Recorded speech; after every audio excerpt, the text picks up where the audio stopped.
The Romantic Adventures of a Milkmaid, by Thomas Hardy. Chapter 1. It was 4:30, by the testimony of the land surveyor, my authority for the particulars of this story, a gentleman with the faintest curve of humour on his lips. It was 4:30 on a May morning, in the 1840s.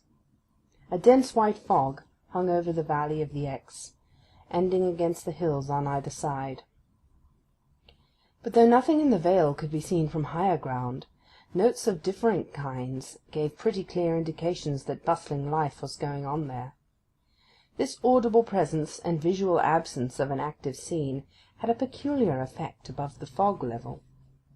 Nature had laid a white hand over the creatures ensconced within the vale, as a hand might be laid over a nest of chirping birds. The noises that ascended through the pallid coverlid were perturbed lowings, mingled with human voices in sharps and flats, and the bark of a dog. These, followed by the slamming of a gate, explained, as well as eyesight could have done, to any inhabitant of the district, that Dairyman Tucker's under-milker was driving the cows from the meads into the stalls. When a rougher accent joined in the vociferations of man and beast, it would have been realized that the dairy farmer himself had come out to meet the cows, pail in hand, and white pinafore on; and when, moreover, some women's voices joined in the chorus, that the cows were stalled, and proceedings about to commence. A hush followed, the atmosphere being so stagnant that the milk could be heard buzzing into the pails, together with occasional words of the milkmaids and men. "Don't ye abide about long upon the road, Margery. You can be back again by skimming time." The rough voice of Dairyman Tucker was the vehicle of this remark. The barton gate slammed again, and in 2 or 3 minutes a something became visible, rising out of the fog in that quarter. The shape revealed itself as that of a woman, having a young and agile gait. The colours and other details of her dress were then disclosed. A bright pink cotton frock, because winter was over, a small woollen shawl of shepherd's plaid, because summer was not come, a white handkerchief tied over her head-gear, because it was so foggy, so damp, and so early, and a straw bonnet and ribbons peeping from under the handkerchief, because it was likely to be a sunny May day. Her face was of the hereditary type among families down in these parts, sweet in expression, perfect in hue, and somewhat irregular in feature. Her eyes were of a liquid brown. On her arm she carried a withy basket, in which lay several butter rolls and a nest of wet cabbage leaves. She was the Margery who had been told not to bide about long upon the road. She went on her way across the fields, sometimes above the fog, sometimes below it, not much perplexed by its presence, except when the track was so indefinite that it ceased to be a guide to the next stile. The dampness was such that innumerable earthworms lay in couples across the path, till, startled even by her light tread, they withdrew suddenly into their holes. She kept clear of all trees. Why was that? There was no danger of lightning on such morning as this. Though the roads were dry, the fog had gathered in the boughs, causing them to set up such a dripping as would go clean through the protecting handkerchief like bullets, and spoil the ribbons beneath. The beech and ash were particularly shunned, for they dripped more maliciously than any. It was an instance of woman's keen appreciativeness of nature's moods and peculiarities. A man crossing those fields might hardly have perceived that the trees dripped at all. In less than an hour she had traversed a distance of 4 miles, and arrived at a latticed cottage in a secluded spot. An elderly woman, scarce awake, answered her knocking. Margery delivered up the butter, and said, "How is Granny this morning? I can't stay to go up to her, but tell her I have returned what we owed her." Her grandmother was no worse than usual, and receiving back the empty basket, the girl proceeded to carry out some intention which had not been included in her orders. Instead of returning to the light labours of skimming time, she hastened on, her direction being towards a little neighbouring town. Before, however, Margery had proceeded far, she met the postman, laden to the neck with letter-bags, of which he had not yet deposited one. "Are the shops open yet, Samuel?" she said. "Oh, no," replied that stooping pedestrian, not waiting to stand upright. "They won't be open yet this hour, except the saddler and ironmonger, and little tacker-haired machine-man for the farm folk. They downs their shutters at 6:30, then the bakers at 7:30, then the drapers at 8. Oh, the drapers at 8. It was plain that Margery had wanted the drapers. The postman turned up a side path, and the young girl, as though deciding within herself that if she could not go shopping at once she might as well get back for the skimming, retraced her steps. The public road home from the Point was easy, but devious. By far the nearest way was getting over a fence and crossing the private grounds of a picturesque old country house, whose chimneys were just visible through the trees. As the house had been shut up for many months, the girl decided to take the straight cut. She pushed her way through the laurel bushes, sheltering her bonnet with the shawl as an additional safeguard, scrambled over an inner boundary, went along through more shrubberies, and stood ready to emerge upon the open lawn. Before doing so she looked around in the wary manner of a poacher. It was not the first time that she had broken fence in her life, but somehow, and all of a sudden, she had felt herself too near womanhood to indulge in such practices with freedom. However, she moved forth, and the house front stared her in the face, at this higher level, unobscured by fog. It was a building of the medium size, and unpretending, the façade being of stone, and of the Italian elevation made familiar by Inigo Jones and his school. There was a doorway to the lawn, standing at the head of a flight of steps. The shutters of the house were closed, and the blinds of the bedrooms drawn down. Her perception of the fact that no crusty caretaker could see her from the windows led her at once to slacken her pace and stroll through the flower-beds coolly. A house unblinded is a possible spy, and must be treated accordingly. A house with the shutters together is an insensate heap of stone and mortar, to be faced with indifference. On the other side of the house the greensward rose to an eminence, whereon stood one of those curious summer shelters, sometimes erected on exposed points of view, called an all the year round. In the present case it consisted of 4 walls radiating from a centre like the arms of a turnstile, with seats in each angle, so that whensoever the wind came, it was always possible to find a screened corner from which to observe the landscape. The Milkmaid's trackless course led her up the hill and past this erection. At ease as to being watched and scolded as an intruder, her mind flew to other matters, till, at the moment when she was not a yard from the shelter, she heard a foot or feet scraping on the gravel below. Some one was in all the year round, apparently occupying the seat on the other side, as was proved when, on turning, she saw an elbow, a man's elbow, projecting over the edge. Now, the young woman did not much like the idea of going down the hill under the eyes of this person, which she would have to do if she went on, for as an intruder she was liable to be called back and questioned upon her business there. Accordingly, she crept softly up, and sat in the seat behind, intending to remain there until her companion should leave. This he by no means seemed in a hurry to do. What could possibly have brought him there? What could detain him there at 6 o'clock, on a morning of mist, where there was nothing to be seen or enjoyed of the vale beneath, puzzled her not a little. But he remained quite still, and Margery grew impatient. She discerned the track of his feet in the dewy grass, forming a line from the house steps, which announced that he was an inhabitant and not a chance passer-by. At last she peeped round. End of Chapter 1. Chapter 2. A fine-framed, dark-mustachioed gentleman, in dressing-gown and slippers, was sitting there in the damp without a hat on. With one hand he was tightly grasping his forehead, the other hung over his knee.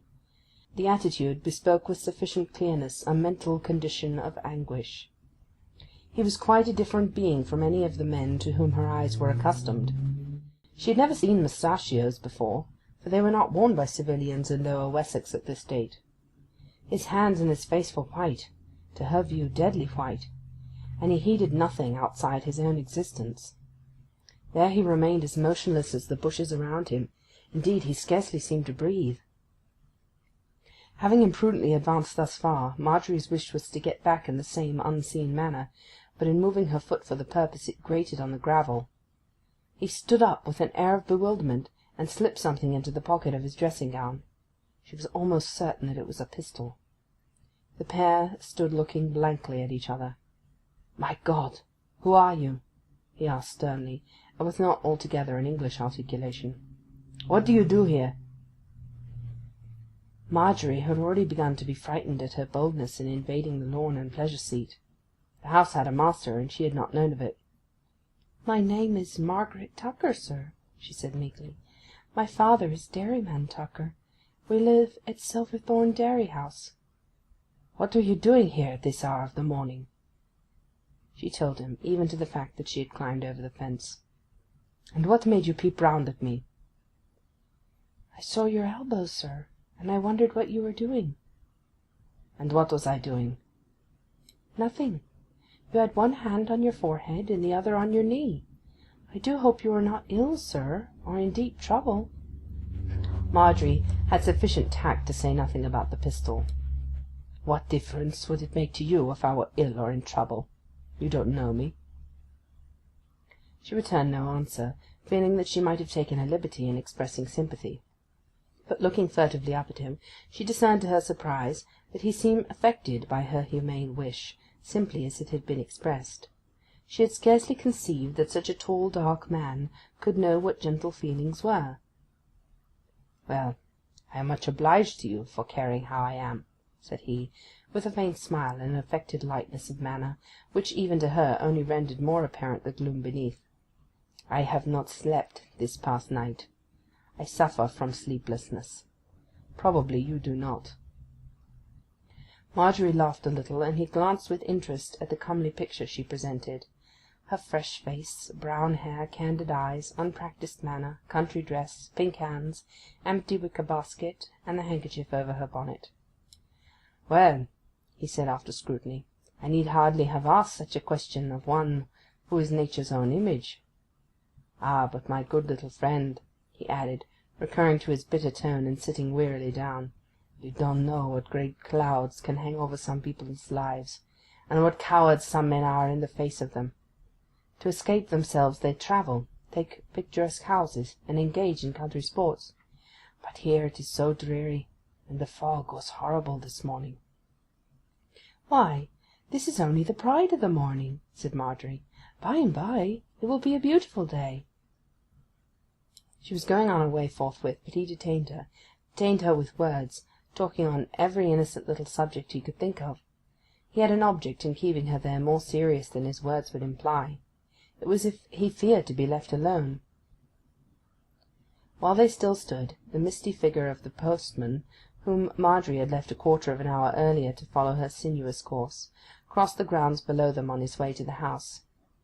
Signifying to Marjorie by a wave of his hand that she was to step back out of sight, in the hinder angle of the shelter, the gentleman beckoned to the postman to bring the bag to where he stood. The man did so, and again resumed his journey. The stranger unlocked the bag, and threw it on the seat, having taken one letter from within. This he read attentively, and his countenance changed. The change was almost phantasmagorical, as if the sun had burst through the fog upon that face. It became clear, bright, almost radiant. Yet it was but a change that may take place in the commonest human being, provided his countenance be not too wooden, or his artifice have not grown to second nature. He turned to Marjorie, who was again edging off, and seizing her hand appeared as though he were about to embrace her. Checking his impulse, he said, "My guardian child, my good friend, you have saved me." "What from?" she ventured to ask. "That you may never know." She thought of the weapon, and guessed that the letter he had just received had effected this change in his mood, but made no observation till he went on to say, "What did you tell me your name was, dear girl?" She repeated her name. "Margaret Tucker." He stooped and pressed her hand. "Sit down for a moment. One moment," he said, pointing to the end of the seat, and taking the extremest further end for himself, not to discompose her. She sat down. "It is to ask a question," he went on, "and there must be confidence between us. You have saved me from an act of madness. What can I do for you?" "Nothing, sir." "Nothing?" "Father is very well off, and we don't want anything." But there must be some service I can render, some kindness, some votive offering which I could make, and so imprint on your memory as long as you live that I am not an ungrateful man." "Why should you be grateful to me, sir?" He shook his head. "Some things are best left unspoken. Now think, what would you like to have best in the world?" Marjorie made a pretence of reflecting, then fell to reflecting seriously, but the negative was ultimately as undisturbed as ever. She could not decide on anything she would like best in the world. It was too difficult, too sudden. "Very well, don't hurry yourself. Think it over all day. I ride this afternoon. You live where?" "Silverthorn Dairy House." "I will ride that way, homeward this evening. Do you consider by 8 o'clock what little article, what little treat, you would most like of any?" "I will, sir," said Marjorie, now warming up to the idea. "Where shall I meet you, or will you call at the house, sir?" "Ah, no. I should not wish the circumstances known out of which our acquaintance rose. It would be more proper, but no." Marjorie, too, seemed rather anxious that he should not call. "I could come out, sir," she said. "My father is odd-tempered, and perhaps—" It was agreed that she should look over a stile at the top of her father's garden, and that he should ride along a bridle path outside to receive her answer. "Marjorie," said the gentleman in conclusion, "now that you have discovered me under ghastly conditions, are you going to reveal them, and make me an object for the gossip of the curious?" "No, no, sir," she replied earnestly. "Why should I do that?" "You will never tell?" "Never, never will I tell what has happened here this morning." "Neither to your father, nor to your friends, nor to anyone?" "To no one at all," she said. "It is sufficient," he answered. "You mean what you say, my dear maiden. Now you want to leave me. Good-bye." She descended the hill, walking with some awkwardness, for she felt the stranger's eyes were upon her till the fog had enveloped her from his gaze. She took no notice now of the dripping from the trees. She was lost in thought on other things. Had she saved this handsome, melancholy, sleepless foreign gentleman who had had a trouble on his mind till the letter came? What had he been going to do? Marjorie could guess that he had meditated death at his own hand. Strange as the incident had been in itself, to her it had seemed stranger even than it was. Contrasting colours heighten each other by being juxtaposed. It is the same with contrasting lives. Reaching the opposite side of the park, there appeared before her for the third time that little old man, the foot-post. As the turnpike road ran, the postman's beat was 12 miles a day, 6 miles out from the town, and 6 miles back at night.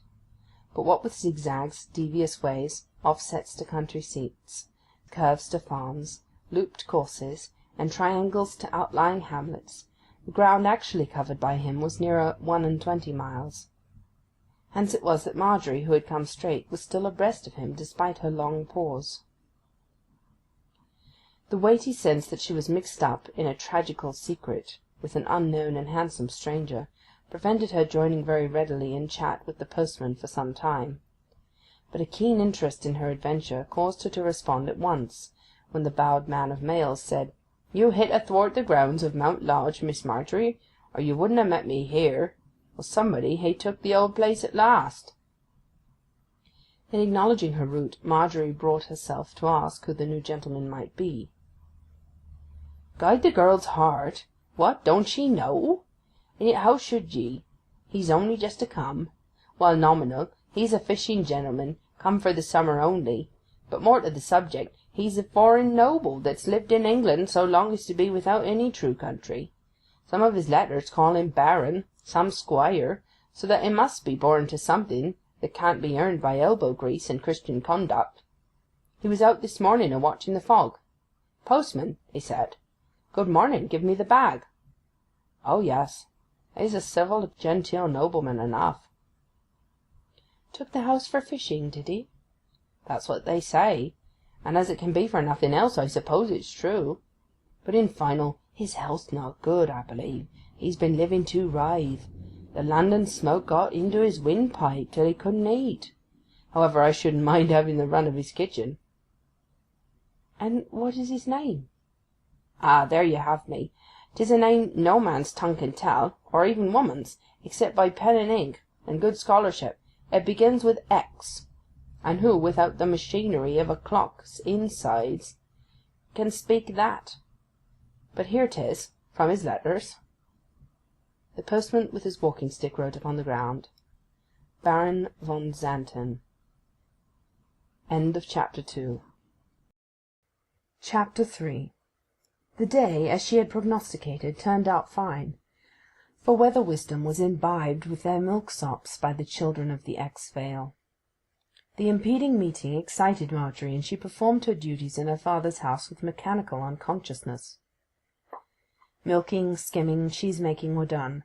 Her father was asleep in the settle, the milkmen and maids were gone home to their cottages, and the clock showed 7:45. She dressed herself with care, went to the top of the garden, and looked over the stile. The view was eastward, and a great moon hung before her in a sky which had not a cloud. Nothing was moving except on the minutest scale, and she remained leaning over, the night-hawk sounding his crowd from the bough of an isolated tree on the open hillside. Here Marjorie waited till the appointed time had passed by 3/4 of an hour, but no Baron came. She had been full of an idea, and her heart sank with disappointment.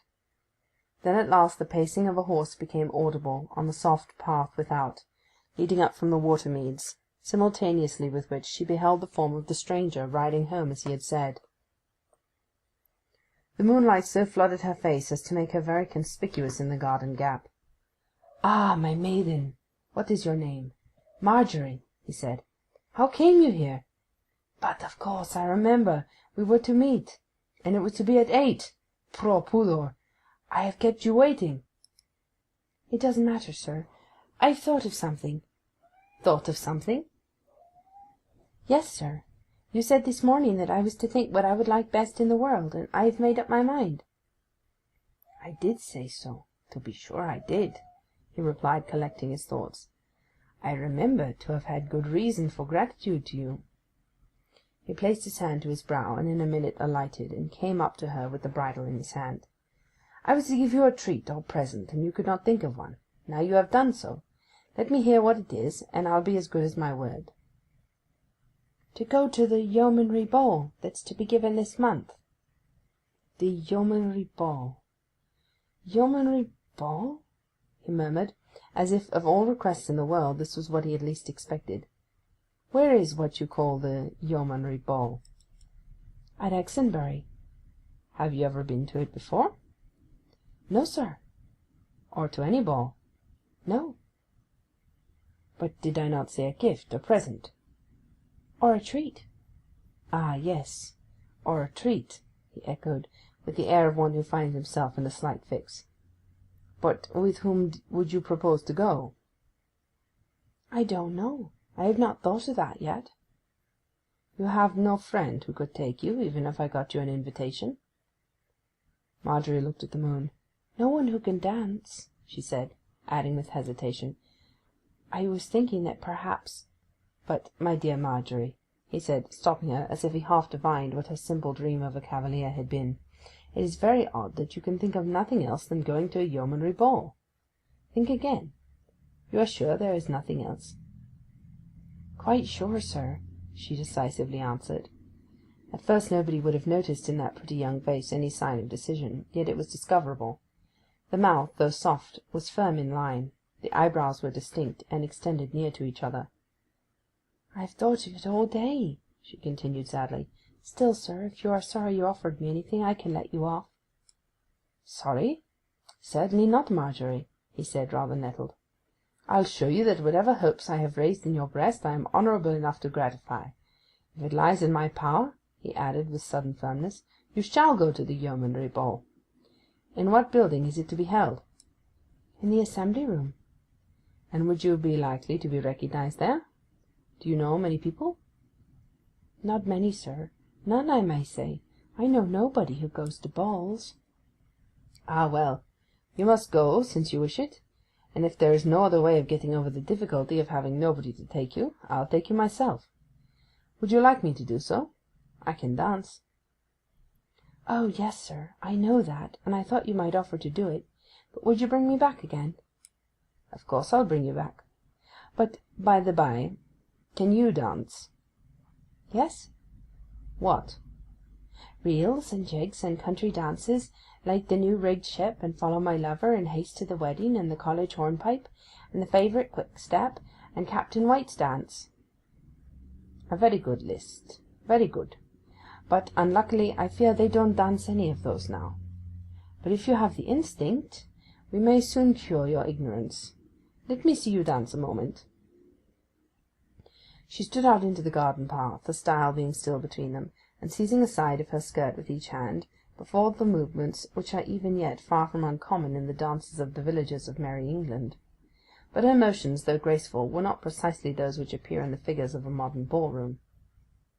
"Well, my good friend, it is a very pretty sight," he said, warming up to the proceedings.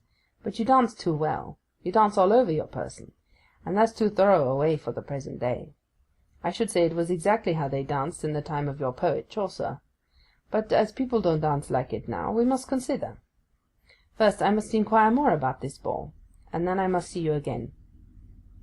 "If it is no great trouble to you, sir, I—" "Oh, no, no. I will think it over. So far so good." The Baron mentioned an evening and an hour when he would be passing that way again, then mounted his horse and rode away. On the next occasion, which was just when the sun was changing places with the moon as an illuminator of Silverthorn Dairy, she found him at the spot before her, and unencumbered by a horse. The melancholy that had so weighed him down at their first interview, and had been perceptible at their second, had quite disappeared. He pressed her right hand between both of his across the stile. "My good maiden, God bless you," he said warmly. "I cannot help thinking of that morning. I was too much overshadowed at first to take in the whole force of it. You do not know all, but your presence was a miraculous intervention. Now to more cheerful matters. I have a great deal to tell, that is, if your wish about the ball be still the same." "Oh yes, sir, if you don't object." "Never think of my objecting. What I have found out is something which simplifies matters amazingly. In addition to your yeomanry ball at Exonbury, there is also to be one in the next county about the same time. The ball is not to be held at the town hall of the county town as usual, but at Lord Toneborough's, who is colonel of the regiment, and who, I suppose, wishes to please the yeoman, because his brother is going to stand for the county.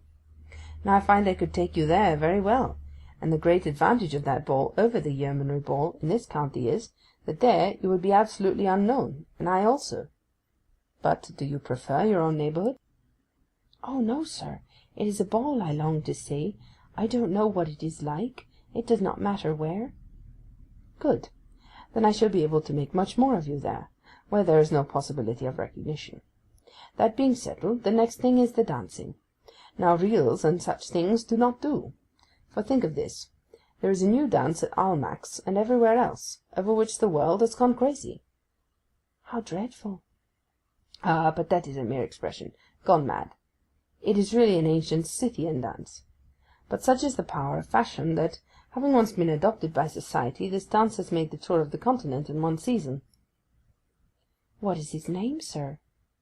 "The polka. Young people who always dance are ecstatic about it, and old people who have not danced for years have begun to dance again on its account. All share the excitement. It arrived in London only some few months ago. It is now all over the country. Now this is your opportunity, my good Marjorie. To learn this one dance will be enough. They will dance scarce anything else at the ball. While, to crown all, it is the easiest dance in the world, and as I know it quite well, I can practise you in the step. Suppose we try?" Marjorie showed some hesitation before crossing the stile. It was a Rubicon in more ways than one. But the curious reverence which was stealing over her for all that the stranger said and did was too much for prudence. She crossed the stile. Withdrawing with her to a nook where the two high hedges met, and where the grass was elastic and dry, he lightly rested his arm on her waist, and practised with her the new step of fascination. Instead of music he whispered numbers, and she, as may be supposed, showed no slight aptness in following his instructions. Thus they moved round together, the moon shadows from the twigs racing over their forms as they turned. The interview lasted about half an hour. Then he somewhat abruptly handed her over the stile, and stood looking at her from the other side. "Well," he murmured, What has come to pass is strange. My whole business after this will be to recover my right mind." Marjorie always declared that there seemed to be some power in the stranger that was more than human, something magical and compulsory, when he seized her and gently trotted her round. But lingering emotions may have led her memory to play pranks with the scene, and her vivid imagination at that youthful age must be taken into account in believing her. However, there is no doubt that the stranger, whoever he might be and whatever his powers, taught her the elements of modern dancing at a certain interview by moonlight at the top of her father's garden, as was proved by her possession of knowledge on the subject that could have been acquired in no other way. His was of the first rank of commanding figures. She was one of the most agile of milkmaids, and to casual view it would have seemed all of a piece with nature's doings that they should go on thus. But there was another side to the case, and whether the strange gentleman were a wild olive-tree or no, it was questionable if the acquaintance would lead to happiness. A fleeting romance and a possible calamity. Thus it might have been summed up by the practical. Marjorie was in paradise, and yet she was not at this date distinctly in love with the stranger. What she felt was something more mysterious, more of the nature of veneration. As he looked at her across the stile, she spoke timidly on a subject which had apparently occupied her long. "I ought to have a ball dress, ought I not, sir?" "Certainly, and you shall have a ball dress." "Really?" "No doubt of it. I won't do things by halves for my best friend. I have thought of the ball dress, and of other things also." "And is my dancing good enough?" "Quite, quite." He paused, lapsed into thought, and looked at her. "Marjorie," he said, "do you trust yourself unreservedly to me?" "Oh yes, sir," she replied brightly, "if I am not too much trouble. If I am good enough to be seen in your society." The Baron laughed in a peculiar way. "Really, I think you may assume as much as that.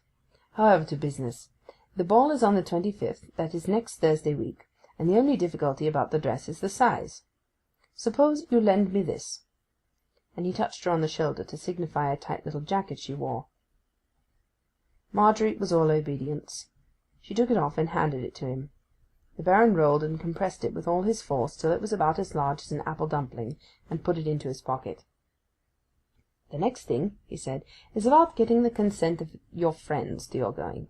Have you thought of this?" "There is only my father. I can tell him I am invited to a party, and I don't think he'll mind, though I would rather not tell him." "But it strikes me that you must inform him something of what you intend. I would strongly advise you to do so." He spoke as if rather perplexed as to the probable custom of the English peasantry in such matters, and added, "However, it is for you to decide. I know nothing of the circumstances. As to getting to the ball, the plan I have arranged is this. The direction of Lord Tonborough's being the other way from my house, you must meet me at the Three Walks End, in Chillington Wood, 2 miles or more from here. You know the place? Good. By meeting there we shall save 5 or 6 miles of journey, a consideration, as it is a long way. Now, for the last time, are you still firm in your wish for this particular treat and no other? It is not too late to give it up. Cannot you think of something else, something better, some useful household articles you require?" Marjorie's countenance, which before had been beaming with expectation, lost its brightness. Her lips became close and her voice broken. "You have offered to take me, and now—" "No, no, no," he said, patting her cheek. "We will not think of anything else. You shall go." End of Chapter 3. Chapter 4. But whether the Baron, in naming such a distant spot for the rendezvous, was in hope she might fail him, and so relieve him after all of his undertaking, cannot be said, though it might have been strongly suspected from his manner that he had no great zest for the responsibility of escorting her. But he little knew the firmness of the young woman he had to deal with. She was one of those soft natures whose power of adhesiveness to an acquired idea seems to be one of the special attributes of that softness.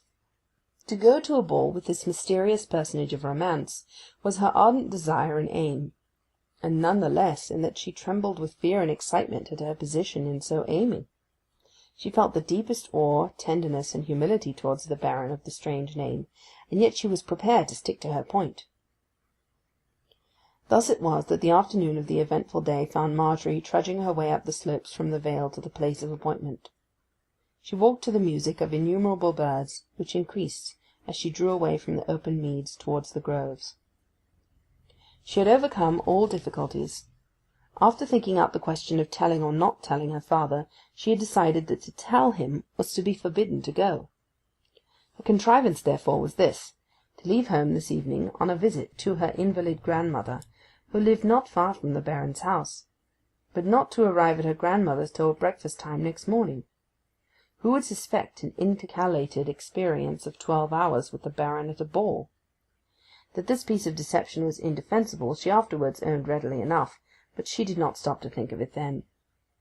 It was sunset within Chillington Wood by the time she reached Three Walks End, the converging point of radiating trackways, now floored with a carpet of matted grass, which had never known other sighs than the teeth of rabbits and hares. The twitter overhead had ceased, except from a few braver and larger birds, including the cuckoo, who did not fear night at this pleasant time of year. Nobody seemed to be on the spot when she first drew near, but no sooner did Margery stand at the intersection of the roads than a slight crashing became audible, and her patron appeared. He was so transfigured in dress that she scarcely knew him. Under a light greatcoat, which was flung open, instead of his ordinary clothes, he wore a suit of thin black cloth, an open waistcoat with a frill all down his shirt-front, a white tie, shining boots no thicker than a glove, a coat that made him look like a bird, and a hat that seemed as if it would open and shut like an accordion. "I am dressed for the ball, nothing worse," he said, dryly smiling. "So will you be soon." "Why did you choose this place for our meeting, sir?" she asked, looking around and acquiring confidence. "Why did I choose it? Well, because in riding past one day I observed a large hollow tree close by here, and it occurred to me, when I was last with you, that this would be useful for our purpose. Have you told your father?" "I have not told him, sir." "That is very bad of you, Margery. How have you arranged it, then?"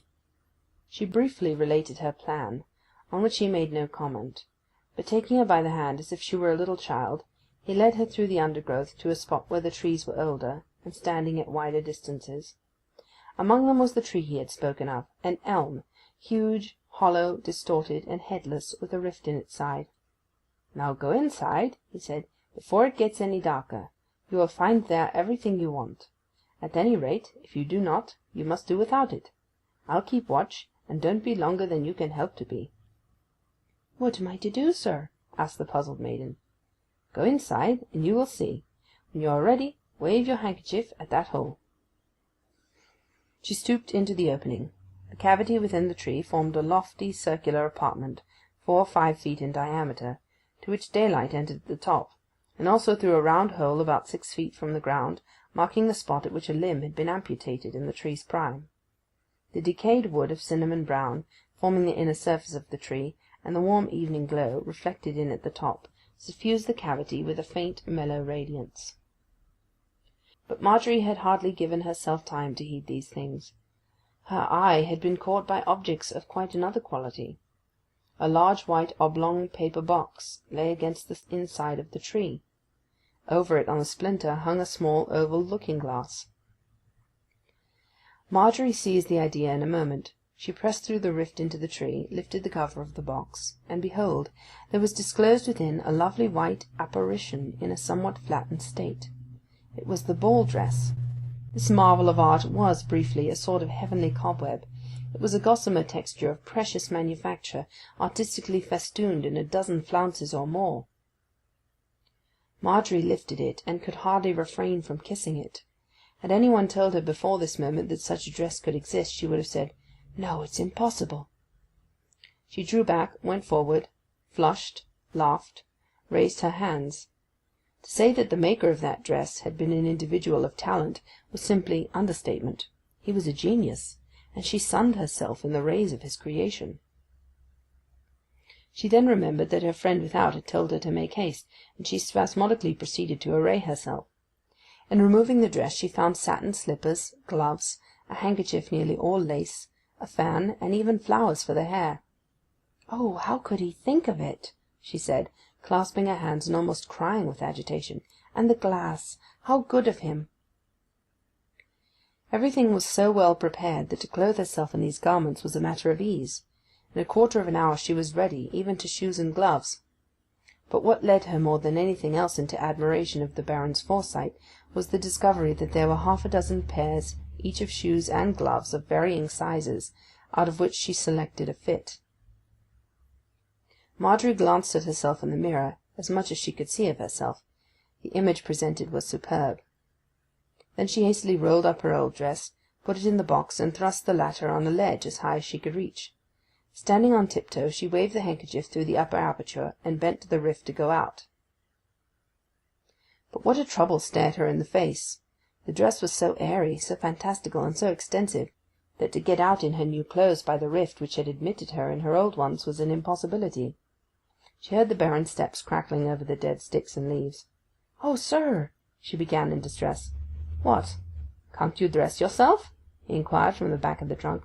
"Yes, but I can't get out of this dreadful tree." He came round to the opening, stooped, and looked in. "It is obvious that you cannot," he said, taking in her compass at a glance, and adding to himself, "Charming! Who would have thought the clothes could do so much? Wait a minute, my little maid. I have it," he said more loudly. With all his might he kicked at the sides of the rift, and by that means broke away several pieces of the rotten touchwood. But being thinly armed about the feet, he abandoned the process, and went for a fallen branch which lay near. By using the large end as a lever, he tore away pieces of the wooden shell which enshrouded Marjorie in all her loveliness, till the aperture was large enough for her to pass without tearing her dress. She breathed her relief. The silly girl had begun to fear that she would not get to the ball after all. He carefully wrapped round her a cloak that he had brought with him. It was hooded, and of a length which covered her to the heels. "The carriage is waiting down the other path," he said, and gave her his arm. A short trudge over the soft dry leaves brought them to the place indicated. There stood the brougham, the horses, the coachman, all as still as if they were growing on the spot, like the trees. Marjorie's eyes rose with some timidity to the coachman's figure. "You need not mind him," said the Baron. "He is a foreigner, and heeds nothing." In the space of a short time she was handed inside. The Baron buttoned up his overcoat, and surprised her by mounting with the coachman. The carriage moved off silently over the long grass of the vista, the shadows deepening to black as they proceeded. Darker and darker grew the night as they rolled on. The neighbourhood familiar to Marjorie was soon left behind, and she had not the remotest idea of the direction they were taking. The stars blinked out, the coachman lit his lamps, and they bowled on again. In the course of an hour and a half they arrived at a small town, where they pulled up at the chief inn and changed horses, all being done so readily that their advent had plainly been expected. The journey was resumed immediately. Her companion never descended to speak to her.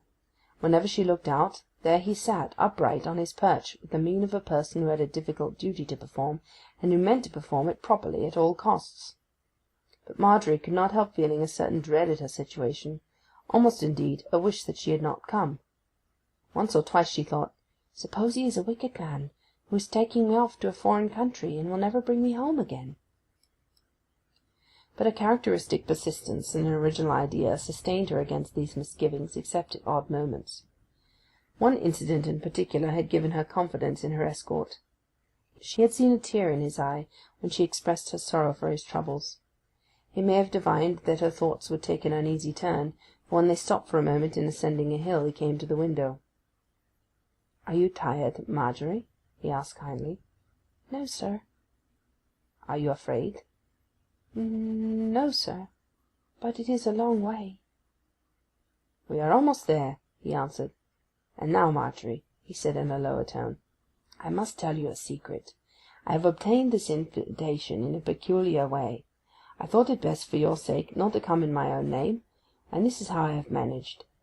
A man of this county, for whom I have lately done a service, one whom I can trust, and who is personally as unknown here as you and I, has, privately, transferred his card of invitation to me, so that we go under his name. I explain this, that you may not say anything imprudent by accident. Keep your ears open, and be cautious." Having said this, the Baron retreated again to his place. "Then he is a wicked man after all," she said to herself, "for he is going under a false name." but she soon had the temerity not to mind it. Wickedness of that sort was the one ingredient required just now to finish him off as a hero in her eyes. They descended a hill, past a lodge, then up an avenue, and presently there beamed upon them the light from other carriages, drawn up in a file, which moved on by degrees, and at last they halted before a large arched doorway, round which a group of people stood. "We are among the latest arrivals on account of the distance," said the Baron's reappearing. "But never mind, they are 3 hours at least for your enjoyment." The steps were promptly flung down, and they alighted. The steam from the flanks of their swarthy steeds, as they seemed to her, ascended to the parapet of the porch, and from their nostrils the hot breath jetted forth like smoke out of volcanoes, attracting the attention of all. Chapter 5. The bewildered Marjorie was led by the Baron up the steps to the interior of the house, whence the sounds of music and dancing were already proceeding. The tones were strange.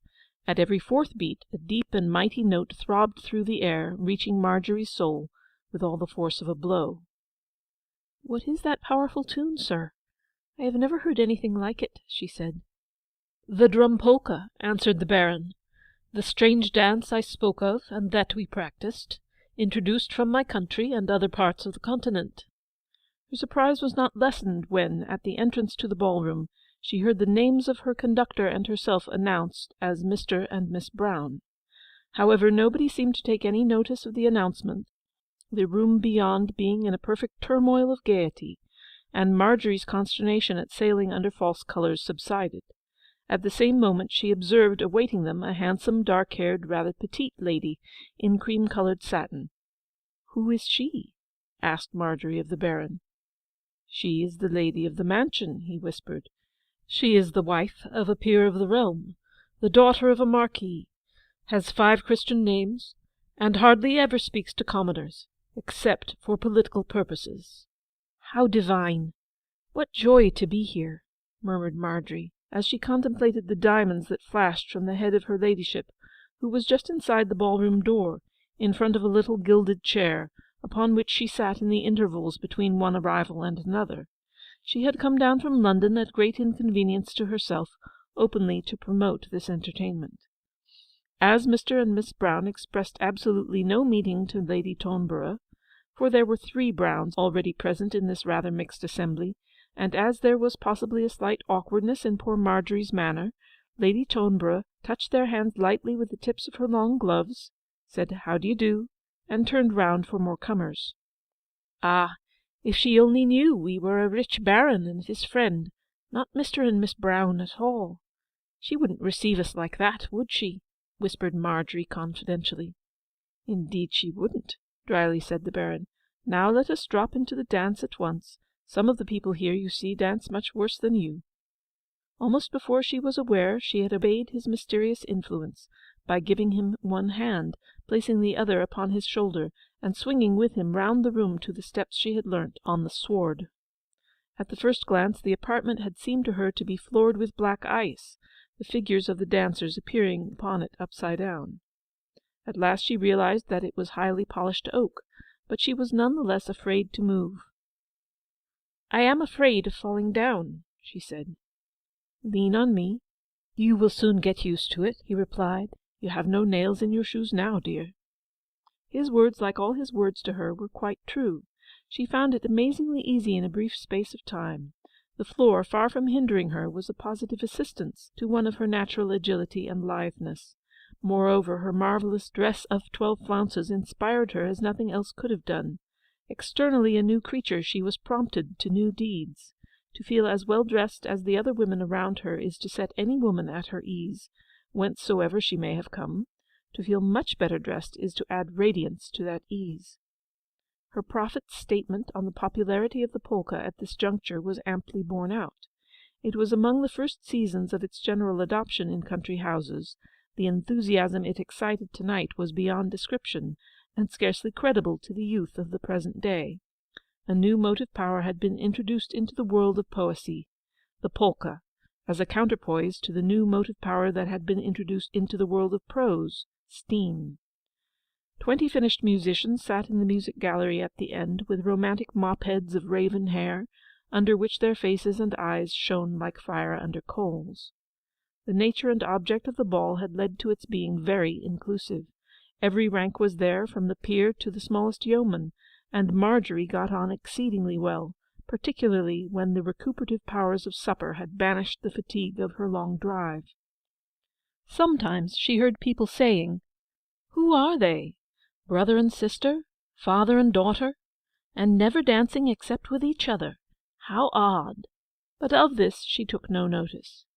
When not dancing, the watchful Baron took her through the drawing-rooms and picture galleries adjoining, which to-night were thrown open like the rest of the house, and there, ensconcing her in some curtained nook, he drew her attention to scrap-books, prints, and albums, and left her to amuse herself with turning them over, till the dance in which she was practised should again be called.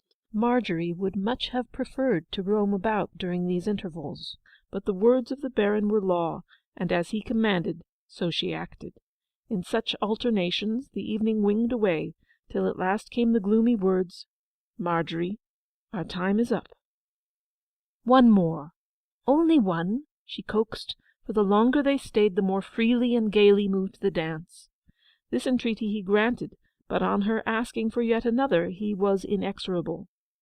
"No," he said, "we have a long way to go." Then she bade adieu to the wondrous scene, looking over her shoulder as they withdrew from the hall, and in a few minutes she was cloaked and in the carriage. The Baron mounted to his seat on the box, where she saw him light a cigar. They plunged under the trees, and she leant back and gave herself up to contemplate the images that filled her brain. The natural results followed. She fell asleep. She did not awake till they stopped to change horses, when she saw against the stars the Baron sitting as erect as ever. "He watches like the angel Gabriel, when all the world is asleep," she thought. With the resumption of motion she slept again, and knew no more till he touched her hand and said, "Our journey is done. We are in Chillington Wood." It was almost daylight. Marjorie scarcely knew herself to be awake, till she was out of the carriage and standing beside the Baron, who, having told the coachman to drive on to a certain point indicated, turned to her. "Now," he said, smiling, "run across to the hollow tree. You know where it is. I'll wait as before, while you perform the reverse operation to that you did last night."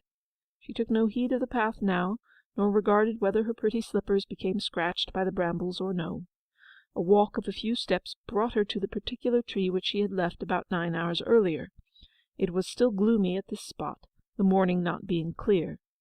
She entered the trunk, dislodged the box containing her old clothing, pulled off the satin shoes, and gloves, dress, and in 10 minutes emerged in the cotton and shawl of shepherd's plaid. Baron was not far off. "Now you look the Milkmaid again," he said, coming towards her. "Where is the finery?" "Packed in the box, sir, as I found it." She spoke with more humility now. The difference between them was greater than it had been at the ball. "Good," he said. "I must just dispose of it, and then away we go." He went back to the tree, Marjorie following at a little distance. Bringing forth the box, he pulled out the dress as carelessly as if it had been rags. But this was not all. He gathered a few dry sticks, crushed the lovely garment into a loose billowy heap, threw the gloves, fan, and shoes on the top, then struck a light, and ruthlessly set fire to the whole. Marjorie was agonized. She ran forward, she implored and entreated. "Please, sir, do spare it, do! My lovely dress, my dear, dear slippers, my fan. It is cruel. Don't burn them, please." "Nonsense. We shall have no further use for them if we live 100 years. "But spare a bit of it. One little piece, sir. A scrap of the lace, one bow of the ribbon, the lovely fan, just something." But he was immovable as Rhadamanthus. "No," he said, with a stern gaze of his aristocratic eye. "It is of no use for you to speak like that.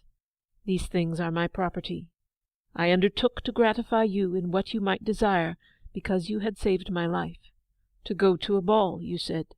You might much more wisely have said anything else, but no, you said, to go to a ball. Very well. I have taken you to a ball. I have brought you back.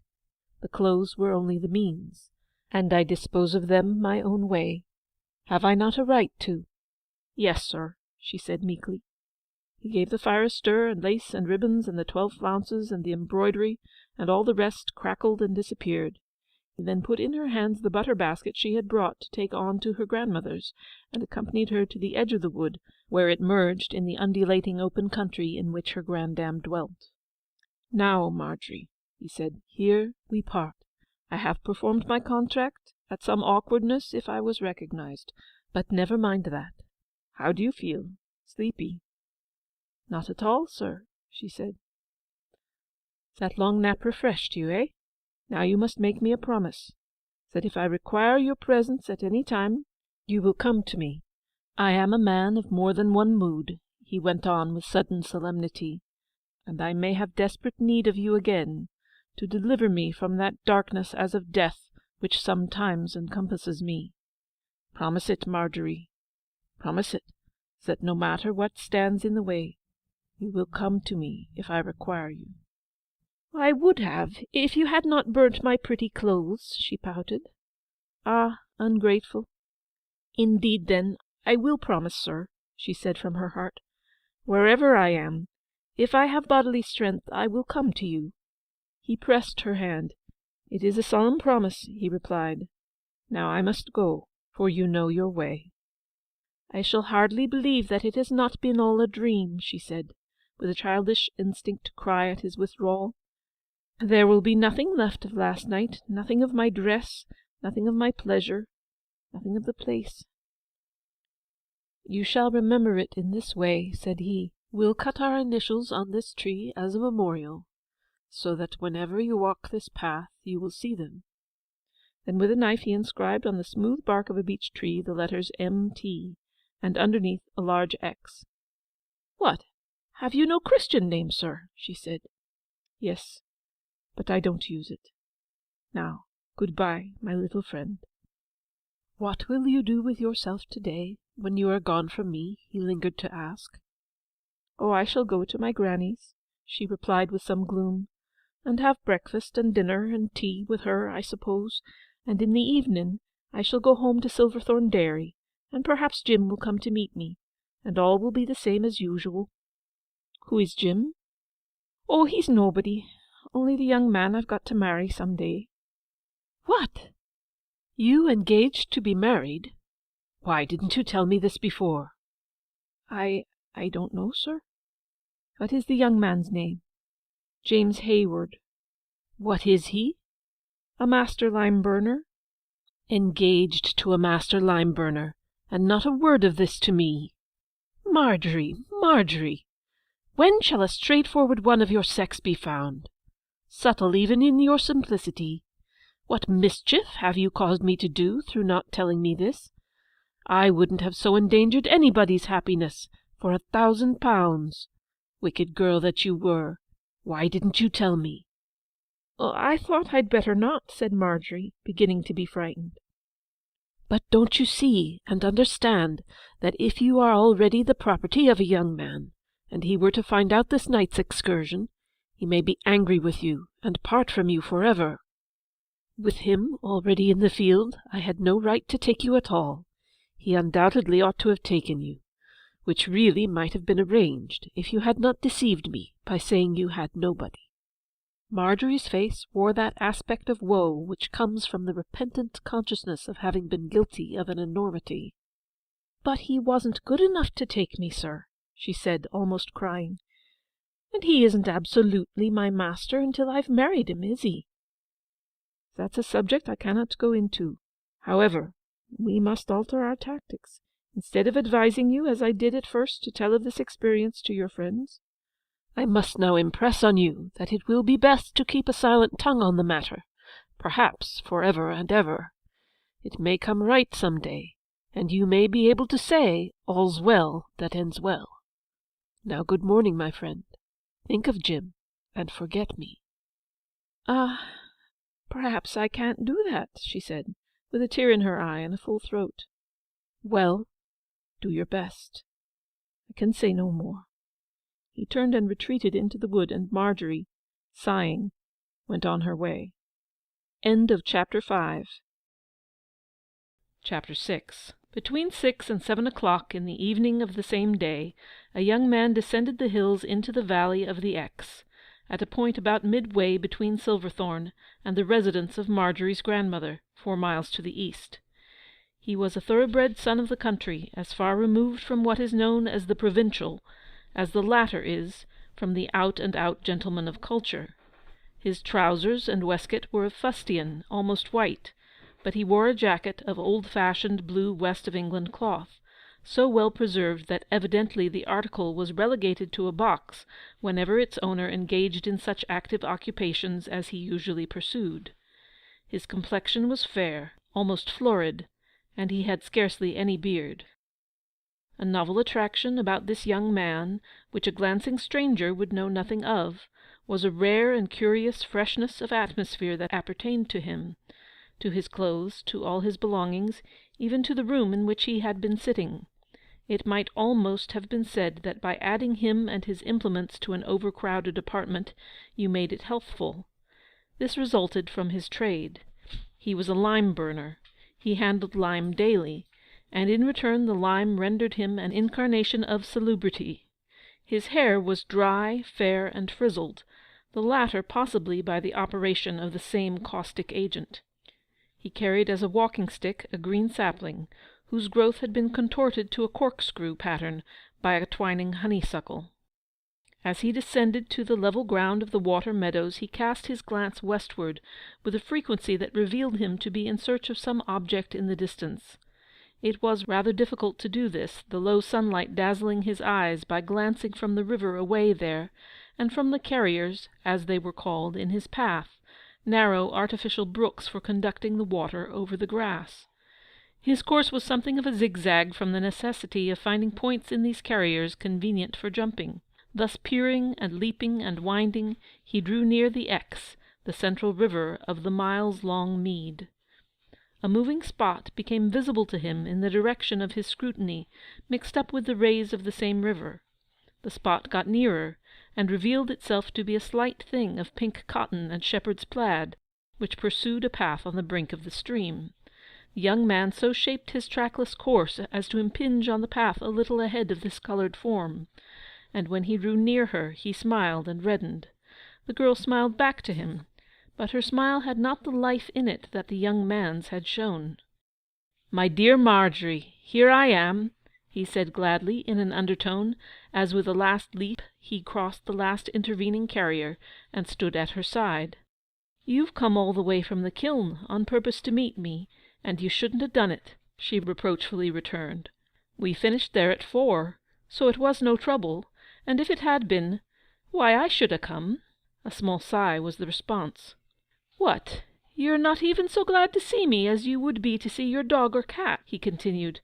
"Come, Mrs. Marjorie, this is rather hard. But by George, how tired you do look! Why, if you'd been up all night your eyes couldn't be more like tea saucers. You've walked too far, that's what it is.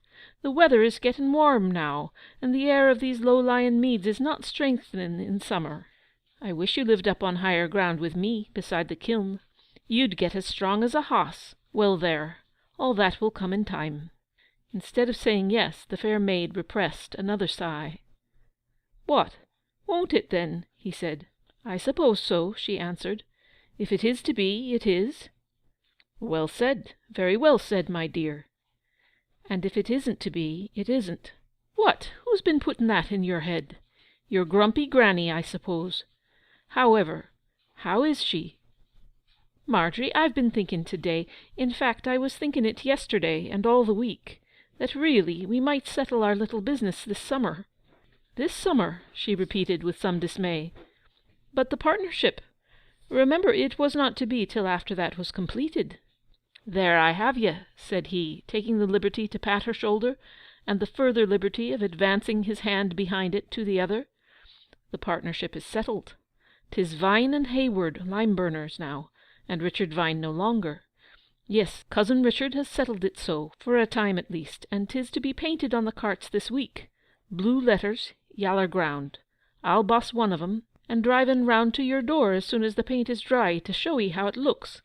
Oh, I'm sure you needn't take that trouble, Jim. "I can see it quite well enough in my mind," replied the young girl, not without a flitting accent of superiority. "Hullo!" said Jim, taking her by the shoulders and looking at her hard. "What do that bit of incivility mean? Now, Marjorie, let's sit down here and have this cleared." He rapped with his stick upon the rail of a little bridge they were crossing and seated himself firmly, leaving a place for her.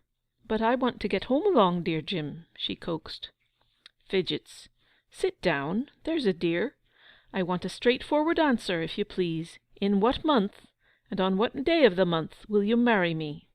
"Oh, Jim," she said, sitting gingerly on the edge, "that's too plain spoken for you yet. Before I look at it in that business light, I should have to... But your father has settled it long ago, and you said it should be as soon as I became a partner. So, dear, you must not mind a plain man wanting a plain answer. Come, name your time." She did not reply at once. What thoughts were passing through her brain during the interval? Not images raised by his words, but whirling figures of men and women in red and white and blue reflected from a glassy floor, in movements timed by the thrilling beats of the drum polka. At last she said slowly, "Jim, you don't know the world, and what a woman's wants can be. But I can make you comfortable. I am in lodgings as yet, but I can have a house for the asking, and as to furniture, you shall choose of the best for yourself, the very best." "The best! Far are you from knowing what that is," said the little woman.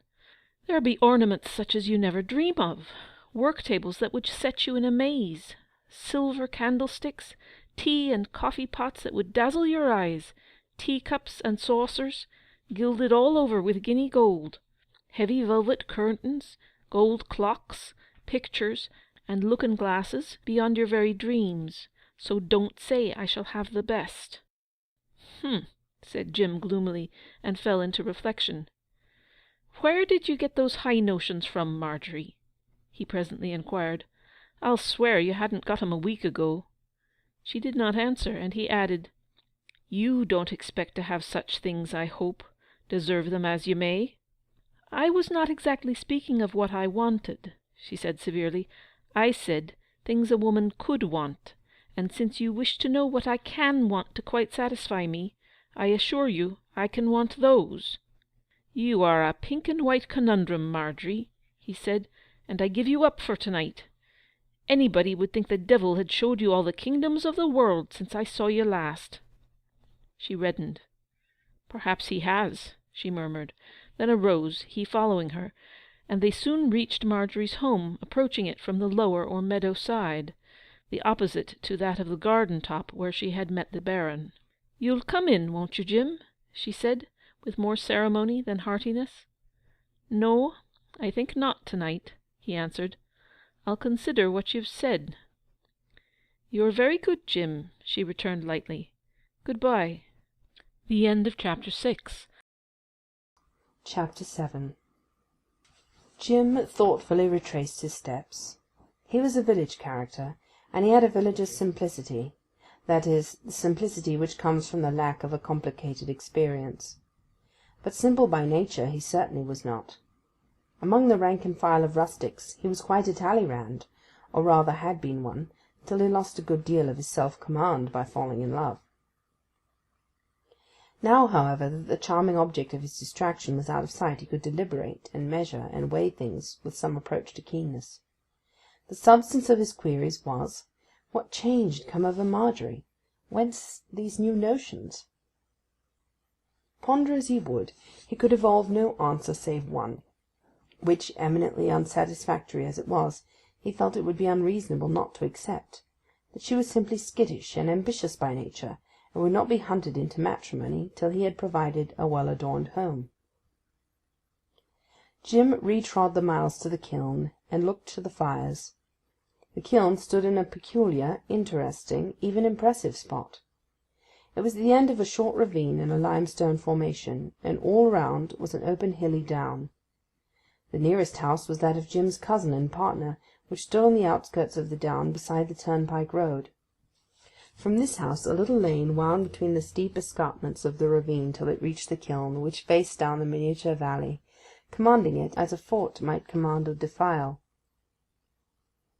The idea of a fort in this association owed little to imagination, for on the nibbled green steep above the kiln stood a bygone, worn-out specimen of such an erection, huge, impressive, and difficult to scale even now in its decay.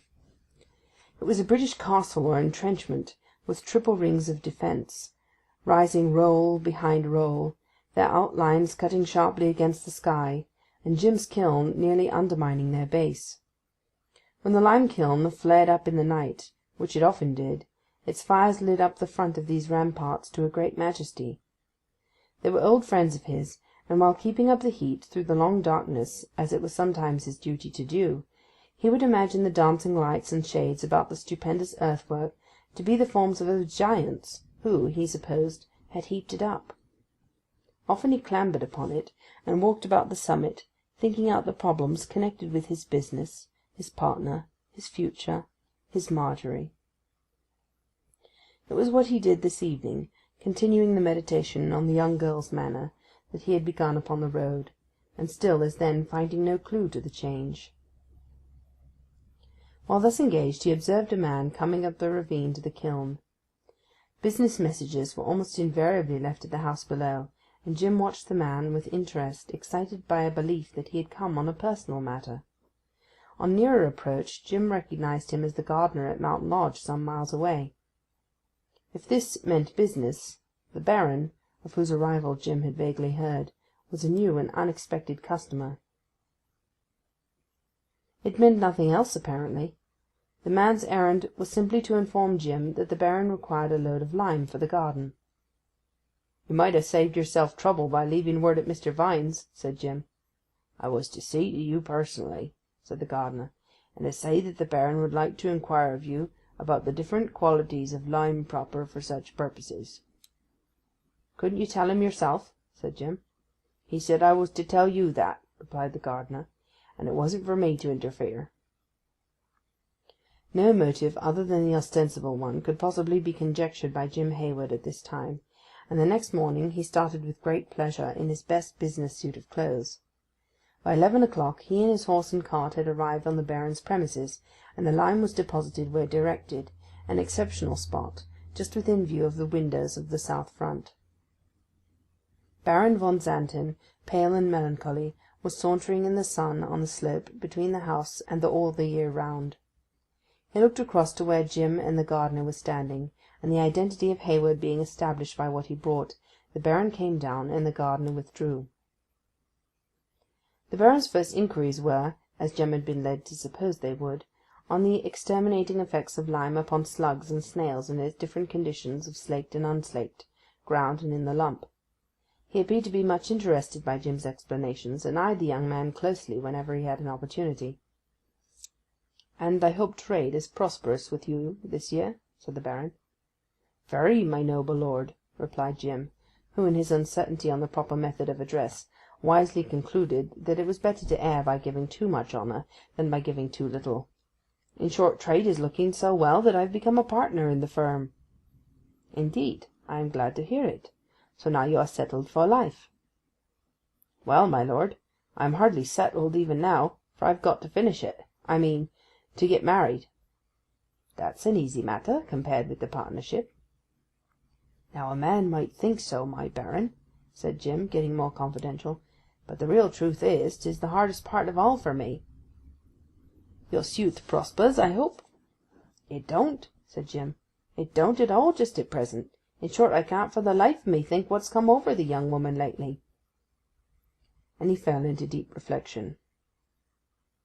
Though Jim did not observe it, the Baron's brow became shadowed with self-reproach as he heard those simple words, and his eyes had a look of pity. "Indeed? Since when?" he asked.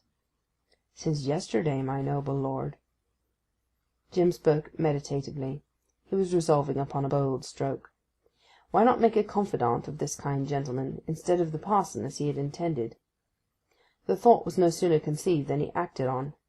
"My lord," he resumed, "I have heard that you are a nobleman of great scope and talent, who has seen more strange countries and characters than I have ever heard of, and I know the insides of men well. Therefore I would fain put a question to your noble lordship, if I may so trouble you, and having nobody else in the world who could inform me so truly." "Any advice I can give is at your service, Heywood. What do you wish to know?" "It is this, my baron. What can I do to bring down a young woman's ambition that's got to such a towering height there's no reaching it or compassing it? How to get her to be pleased with me and my station as she used to be when I first knew her?" "Truly, that's a hard question, my man. What does she aspire to?" "She's got a craze for fine furniture." "How long has she had it?" "Only just now." The baron seemed still more to experience regret. "What furniture does she specially covet?" he asked. "Silver candlesticks, work tables, looking glasses, gold tea things, silver teapots, gold clocks, curtains, pictures, and I don't know what all. Things I shall never get if I live to be 100. Not so much that I couldn't raise the money to buy 'em, as that to put it to other uses or save it for a rainy day." "You think the possession of those articles would make her happy?" "I really think they might, my lord." "Good. Open your pocket-book, and write as I tell you." Jim, in some astonishment, did as commanded, and elevating his pocket-book against the garden wall, thoroughly moistened his pen, and wrote at the baron's dictation: "Pair of silver candlesticks, inlaid work table and work box, 1 large mirror, 2 small ditto, 1 gilt china tea and coffee service, 1 silver teapot, coffee pot, sugar basin, jug, and dozen spoons, French clock, pair of curtains, 6 large pictures." "Now," said the baron, "tear out that leaf and give it to me. Keep a close tongue about this. Go home, and don't be surprised at anything that may come to your door." "But, my noble lord, you don't mean that your lordship is going to give—" "Never mind what I am going to do. Only keep your own counsel. I perceive that, though a plain countryman, you are no means deficient in tact and understanding. If sending these things to you gives me pleasure, why should you object? The fact is, Heywood, I occasionally take an interest in people, and like to do a little for them. I take an interest in you. Now go home, and a week hence invite Marge, the young woman, and her father to tea with you. The rest is in your own hands." A question often put to Jim in after times was why it had not occurred to him at once that the baron's liberal conduct must have been dictated by something more personal than sudden spontaneous generosity to him, a stranger. To which Jim always answered that, admitting the existence of such generosity, there had appeared nothing remarkable in the baron selecting himself as its object. The baron had told him that he took an interest in him, and self-esteem, even with the most modest, is usually sufficient to override any little difficulty that might occur to an outsider in accounting for a preference. He moreover considered that foreign noblemen, rich and eccentric, might have habits of acting which were quite at variance with those of their English compeers. So he drove off homeward with a lighter heart than he had known for several days. To have a foreign gentleman take a fancy to him, what a triumph to a plain sort of fellow who had scarcely expected the baron to look in his face! It would be a fine story to tell Marjorie when the baron gave him liberty to speak out. Jim lodged at the house of his cousin and partner, Richard Vine, a widower of 50-odd years. Having failed in the development of a household of direct descendants, this tradesman had been glad to let his chambers to his much younger relative when the latter entered on the business of lime manufacture, and their intimacy had led to a partnership. Jim lived upstairs, his partner lived down, and the furniture of all the rooms was so plain and old-fashioned as to excite the special dislike of Miss Marjorie Tucker, and even to prejudice her against Jim for tolerating it. Not only were the chairs and tables queer, but, with due regard to the principle that a man's surroundings should bear the impress of that man's life and occupation, the chief ornaments of the dwelling were a curious collection of calcinations that had been discovered from time to time in the lime-kiln, misshapen ingots of strange substance, some of them like Pompeian remains. The head of the firm was a quiet-living, narrow-minded, though friendly man of 50, and he took a serious interest in Jim's love-suit, frequently inquiring how it progressed, and assuring Jim that if he chose to marry he might have all the upper floor at a low rent, he, Mr. Vine, contenting himself entirely with the ground level. It had been so convenient for discussing business matters to have Jim in the same house that he did not wish any change to be made in consequence of a change in Jim's domestic estate. Marjorie knew of this wish, and of Jim's concurrent feeling, and did not like the idea at all. About 4 days after the young man's interview with the Baron, there drew up in front of Jim's house at noon a waggon laden with cases and packages, large and small. They were all addressed to Mr. Hayward, and they had come from the largest furnishing warehouses in that part of England. 3/4 of an hour were occupied in getting the cases to Jim's rooms. The wary Jim did not show the amazement he felt at his patron's munificence, and presently the senior partner came into the passage and wondered what was lumbering upstairs. "Oh, it's only some things of mine," said Jim coolly. "Bearing upon the coming event, eh?" said his partner. "Exactly," replied Jim. Mr. Vine, with some astonishment at the number of cases, shortly after went away to the kiln, whereupon Jim shut himself into his rooms, and there he might have been heard ripping up and opening boxes with a cautious hand, afterwards appearing outside the door with them empty and carrying them off to the outhouse. A triumphant look lit up his face when, a little later in the afternoon, he sent into the Vale to the dairy, and invited Margery and her father to his house to supper. She was not unsociable that day, and, her father expressing a hard and fast acceptance of the invitation, she perforce agreed to go with him. Meanwhile at home Jim made himself as mysteriously busy as before in those rooms of his, and when his partner returned he too was asked to join in the supper. At dusk Hayward went to the door, where he stood till he heard the voices of his guests from the direction of the low grounds, now covered with their frequent fleece of fog. The voices grew more distinct, and then on the white surface of the fog there appeared 2 trunkless heads, from which bodies and a horse and cart gradually extended as the approaching pair rose towards the house. When they had entered, Jem pressed Margery's hand and conducted her up to his rooms, her father waiting below to say a few words to the senior lime-burner. "Bless me," said Jim to her on entering the sitting-room, "I quite forgot to get a light beforehand, but I'll have one in a jiffy." Margery stood in the middle of the dark room, while Jim struck a match, and then the young girl's eyes were conscious of a burst of light, and the rise into being of a pair of handsome silver candlesticks, containing 2 candles, that Jim was in the act of lighting. "Why, where? You have candlesticks like that?" said Margery. Her eyes flew round the room as the growing candle flames showed other articles. "Pictures, too, and lovely china. Why, I knew nothing of this, I declare." "Yes, a few things that came to me by accident," said Jim in quiet tones. "And a great gold clock under a glass, and a Cupid swinging for a pendulum, and oh, what a lovely work-table, woods of every colour, and a work-box to match. May I look inside that work-box, Jim? Whose is it?" "Oh yes, look at it, of course. It is a poor enough thing, but 'tis mine, and will belong to the woman I marry, whoever she may be, as well as all the other things here." "And the curtains and the looking-glasses. Why, I declare I can see myself in 100 places."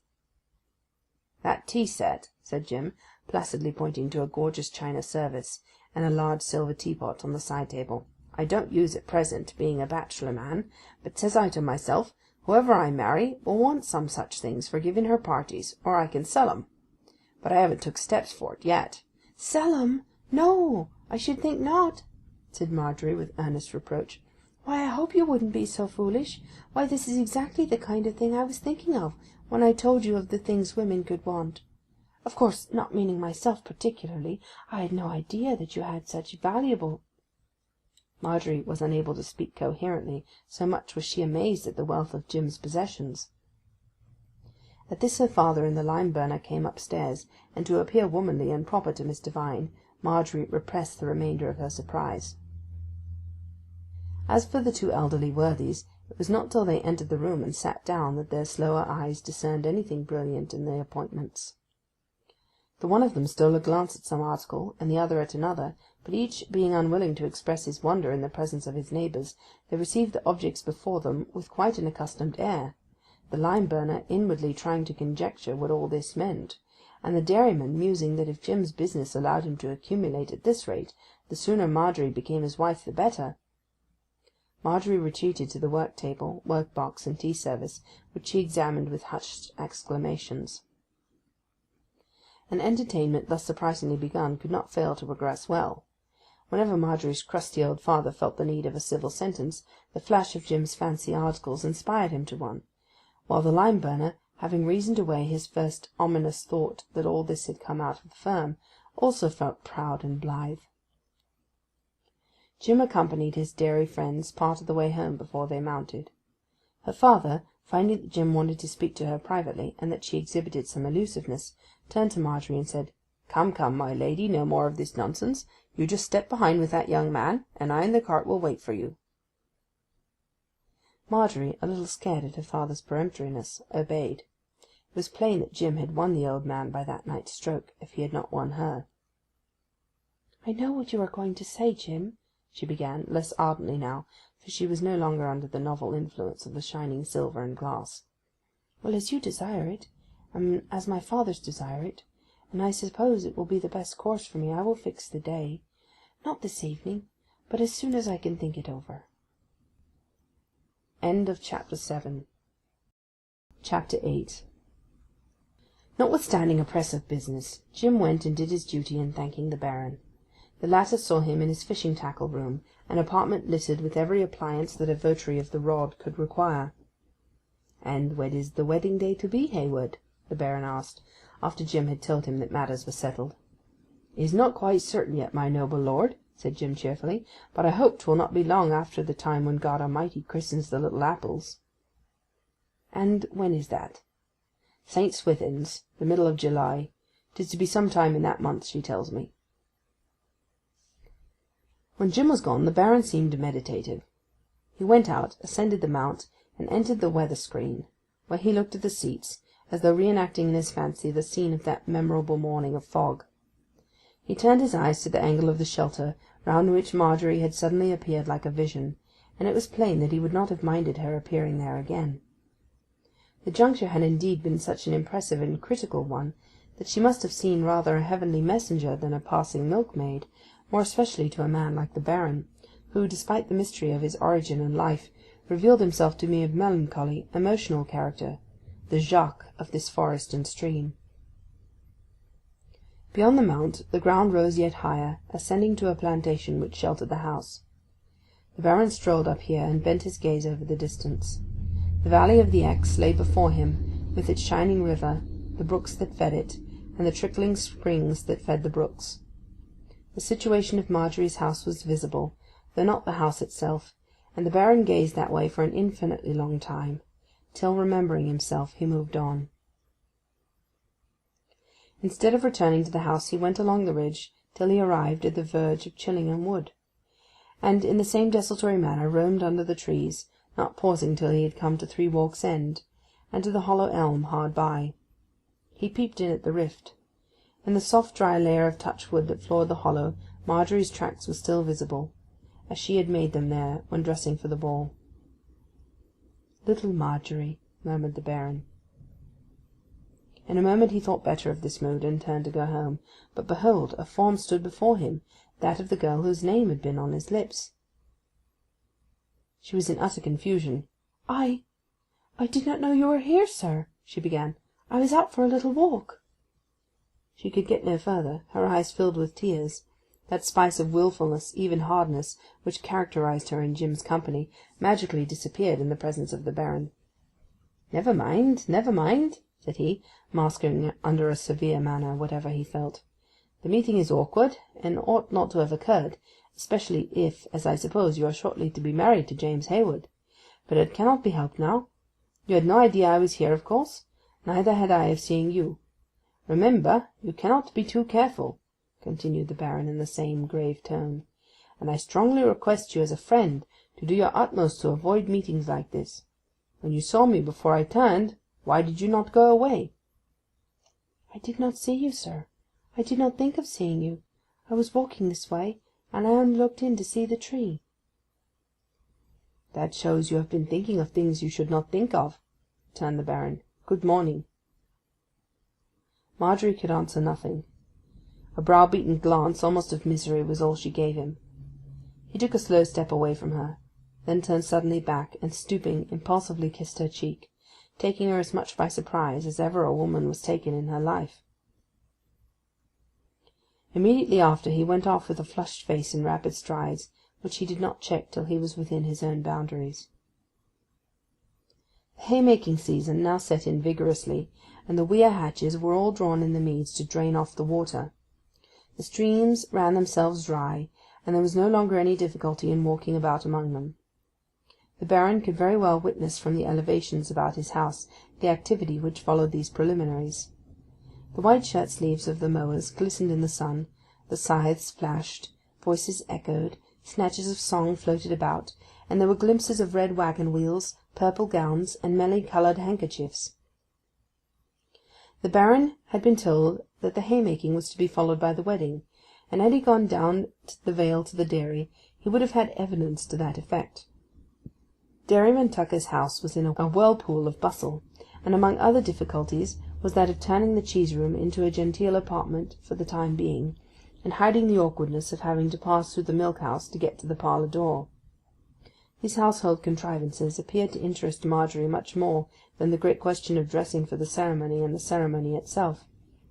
In all relating to that she showed an indescribable backwardness, which later on was well remembered. "If it were only somebody else, and I was one of the bridesmaids, I really think I should like it better," she murmured one afternoon. "Away with thee! That's only your shyness," said one of the milkmaids. It is said that about this time the Baron seemed to feel the effects of solitude strongly. Solitude revives the simple instincts of primitive man, and lonely country nooks afford rich soil for wayward emotions. Moreover, idleness waters those unconsidered impulses which a short season of turmoil would stamp out. It is difficult to speak with any exactness of the bearing of such conditions on the mind of the Baron, a man of whom so little was ever truly known. But there is no doubt that his mind ran much on Marjorie as an individual, without reference to her rank or quality, or to the question whether she would marry Jim Hayward that summer. She was the single lovely human thing within his present horizon, for he lived in absolute seclusion, and her image unduly affected him. But, leaving conjecture, let me state what happened. One Saturday evening, 2 or 3 weeks after his accidental meeting with her in the wood, he wrote the note following: "Dear Marjorie, you must not suppose that, because I spoke somewhat severely to you at our chance encounter by the hollow tree, I have any feeling against you. Far from it. Now as ever I have the most grateful sense of your considerate kindness to me on a momentous occasion which shall be nameless. You solemnly promised to come and see me whenever I should send for you. Can you call for 5 minutes as soon as possible, and disperse those plaguy glooms from which I am so unfortunate as to suffer? If you refuse, I will not answer for the consequences. I shall be in the summer shelter of the Mount to-morrow morning at 10:30. If you come I shall be grateful. I have also something for you. Yours, X." In keeping with the tenor of this epistle, the desponding, self-oppressed Baron ascended the Mount on Sunday morning and sat down. There was nothing here to signify exactly the hour, but before the church bells had begun he heard somebody approaching at the back. The light footstep moved timidly, first to one recess, and then to another, then to the third, where he sat in the shade. Poor Marjorie stood before him.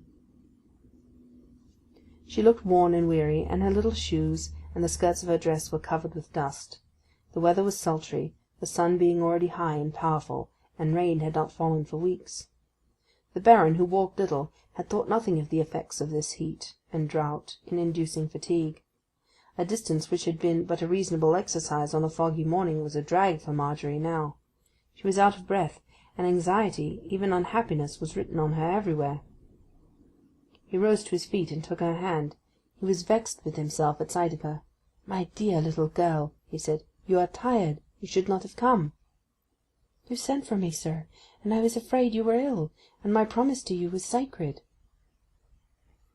He bent over her, looking upon her downcast face, and still holding her hand. Then he dropped it, and took a pace or two backwards. "It was a whim, nothing more," he said sadly. "I wanted to see my little friend, to express good wishes, and to present her with this."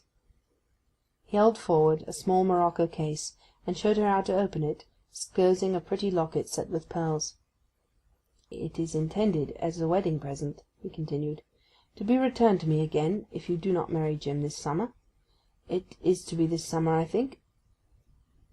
'It was, sir,' she said with agitation, 'but it is so no longer, and therefore I cannot take this.' 'What do you say?' 'It was to have been to-day, but now it cannot be.' 'The wedding to-day?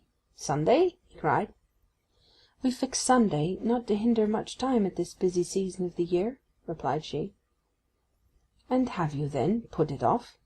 'Surely not.' 'You sent for me, and I have come,' she answered humbly, like an obedient familiar in the employ of some great enchanter. Indeed, the Baron's power over this innocent girl was curiously like enchantment or mesmeric influence. It was so masterful that the sexual element was almost eliminated. It was that of Prospero over the gentle Ariel, and yet it was probably only that of the cosmopolite over the recluse, of the experienced man over the simple maid. 'You have come on your wedding day? Oh, Marjorie, this is a mistake. Of course you should not have obeyed me, since though I thought your wedding would be soon, I did not know it was to-day.' 'I promised you, sir, and I would rather keep my promise to you than be married to Jim.' 'That must not be. The feeling is wrong,' he murmured, looking at the distant hills. 'There seems to be a fate in all this. I get out of the frying pan into the fire. What a recompense to you for your goodness! The fact is, I was out of health and spirits, so But no more of that. Now instantly to repair this tremendous blunder that we have made. That's the question.' After a pause he went on hurriedly. 'Walk down the hill, get into the road. By that time I shall be there with the phaeton. We may get back in time. What time is it now? If not, no doubt the wedding can be to-morrow, so all will come right again. Don't cry, my dear girl. Keep the locket, of course. You'll marry Jim.' Chapter 8. Chapter 9. He hastened down towards the stables, and she went on as directed. It seemed as if he must have put in the horse himself, so quickly did he reappear with the phaeton on the open road. Marjorie silently took her seat, and the Baron seemed cut to the quick with self-reproach as he noticed the listless indifference with which she acted. There was no doubt that in her heart she had preferred obeying the apparently important mandate that morning to becoming Jim's wife. But there was no less doubt that had the Baron left her alone she would have quietly gone to the altar.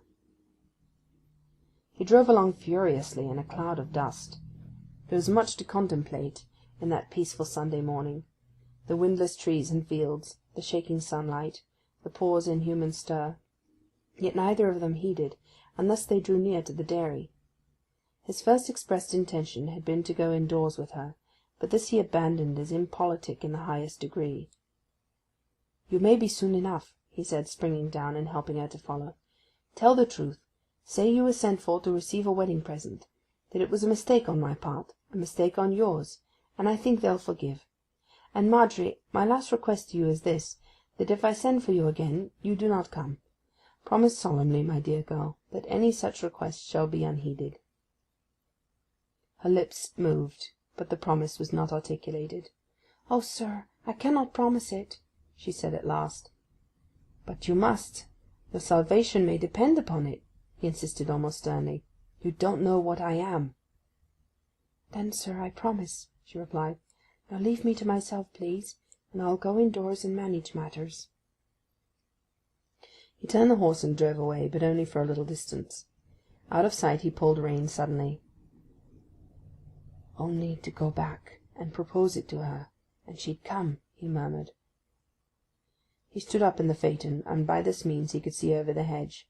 Marjorie still sat listlessly in the same place. There was not a lovelier flower in the field. 'No,' he said. 'No, no, never!' He reseated himself, and the wheels sped lightly back over the soft dust to Mount Lodge. Meanwhile Marjorie had not moved. If the Baron could dissimulate on the side of severity, she could dissimulate on the side of calm. He did not know what had been veiled by the quiet promise to manage matters indoors. Rising at length, she first turned away from the house, and by, having apparently forgotten till then that she carried it in her hand, she opened the case and looked at the locket. This seemed to give her courage. She turned, set her face towards the dairy in good earnest, and though her heart faltered when the gates came in sight, She kept on, and drew near the door. On the threshold she stood listening. The house was silent. Decorations were visible in the passage, and also the carefully swept and sanded path to the gate, which she was to have trodden as a bride. But the sparrows hopped over it as if it were abandoned, and all appeared to have been checked at its climacteric, like a clock stopped on the strike. Till this moment of confronting the suspended animation of the scene, she had not realized the full shock of the convulsion which her disappearance must have caused. It is quite certain, apart from her own repeated assurances to that effect in later years, that in hastening off that morning to a sudden engagement, Marjorie had not counted the cost of such an enterprise, while a dim notion that she might get back again in time for the ceremony, if the message meant nothing serious, should also be mentioned in her favour. But upon the whole she had obeyed the call with an unreasoning obedience worthy of a disciple in primitive times. A conviction that the Baron's life might depend upon her presence, for she had by this time divined the tragical event she had interrupted on the foggy morning, took from her all will to judge and consider calmly. The simple affairs of her and hers seemed nothing beside the possibility of harm to him. A well-known step moved on the sanded floor within, and she went forward. Then she saw her father's face before her, just within the door, can hardly be said. It was rather reproach and rage in a human mask. "What? Ye have dared to come back alive, hussy, to look upon the dupery you have practised on honest people? You've mortified us all. I don't want to see ye. I don't want to hear ye. I don't want to know anything." He walked up and down the room, unable to command himself. "Nothing but being dead could have excused thee for not meeting and marrying that man this morning, and yet you have the brazen impudence to stand there as well as ever. What be you here for?" "I've come back to marry Jim, if he wants me to," she said faintly. "And if not, perhaps so much the better. I was sent for this morning early. I thought—" She halted. To say that she had thought a man's death might happen by his own hand if she did not go to him would never do. "I was obliged to go," she said. "I had given my word." "Why didn't you tell us then, so that the wedding could be put off without making fools of us?" "Because I was afraid you wouldn't let me go, and I had made up my mind to go." "To go where?" She was silent till she said, "I will tell Jim all, and why it was, and if he's any friend of mine he'll excuse me." "Not Jim. He's no such fool. Jim had put all ready for you. Jim had called at your house, dressed up in his new wedding clothes and smiling like the sun. Jim had told the parson had got the ringers in tow, and the clerk were waiting, and then you was gone. Then Jim turned as pale as Rendlewood, and burst out, 'If she don't marry me to-day,' he said, 'she don't marry me at all. No, let her look elsewhere for a husband. For 2 years I've put up with her haughty tricks and her takings,' he said. 'I've drowed and I've traipsed, I've bought and I've sold, all with an eye to her. I've suffered horseflesh,' he says. Yes, them was his noble words. 'But I'll suffer it no longer. She shall go.' 'Jim,' says I, 'you be a man. If she's alive, I'll commend ye. If she's dead, pity my old age.' 'She isn't dead,' says he, 'for I've just heard she was seen walking off across the fields this morning, looking all of a scornful triumph.' He turned round and went, and the rest of the neighbours went, and here be I left to the reproach o't." "He was too hasty," murmured Marjorie. "For now he's said this, I can't marry him to-morrow as I might have done, and perhaps so much the better." "You can be so calm about it, can ye? Be my arrangements nothing, then, that you should break 'em up, and say off-hand what wasn't done to-day might have been done to-morrow, and such flick-flack? Out of my sight! I won't hear any more. I won't speak to ye any more." "I'll go away, and then you'll be sorry." "Very well, go. Sorry? Not I." He turned and stamped his way into the cheese-room. Marjorie went upstairs. She too was excited now, and instead of fortifying herself in her bedroom till her father's rage had blown over, as she had often done on lesser occasions, she packed up a bundle of articles, crept down again, and went out of the house. She had a place of refuge in these cases of necessity, and her father knew it, and was less alarmed at seeing her depart than he might otherwise have been. This place was Rook's Gate, the house of her grandmother, who always took Marjorie's part when that young woman was particularly in the wrong. The devious way she pursued, to avoid the vicinity of Mount Lodge, was tedious, and she was already weary. But the cottage was a restful place to arrive at, for she was her own mistress there, her grandmother never coming downstairs, and Edie, the woman who lived with and attended her, being a cipher except in muscle and voice. The approach was by a straight open road, bordered by thin lank trees, all sloping away from the south-west wind quarter, and the scene bore a strange resemblance to certain bits of Dutch landscape which have been imprinted on the world's eye by Hobbema and his school. Having explained to her granny that the wedding was put off, and that she had come to stay, one of Marjorie's first acts was carefully to pack up the locket and case, her wedding present from the Baron. The conditions of the gift were unfulfilled, and she wished it to go back instantly. Perhaps in the intricacies of her bosom there lurked a greater satisfaction with the reason for returning the present than she would have felt just then with a reason for keeping it. To send the article was difficult. In the evening she wrapped herself up, searched and found a gauze veil that had been used by her grandmother in past years for hiding swarms of bees, buried her face in it, and sallied forth with a palpitating heart till she drew near the tabernacle of her demigod the Baron. She ventured only to the back door, where she handed in the parcel addressed to him, and quickly came away. Now it seems that during the day the Baron had been unable to learn the result of his attempt to return Marjorie in time for the event he had interrupted. Wishing, for obvious reasons, to avoid direct inquiry by messenger, and being too unwell to go far himself, he could learn no particulars. He was sitting in thought, after a lonely dinner, when the parcel, intimating failure, was brought in. The footman, whose curiosity had been excited by the mode of its arrival, peeped through the keyhole after closing the door to learn what the packet meant.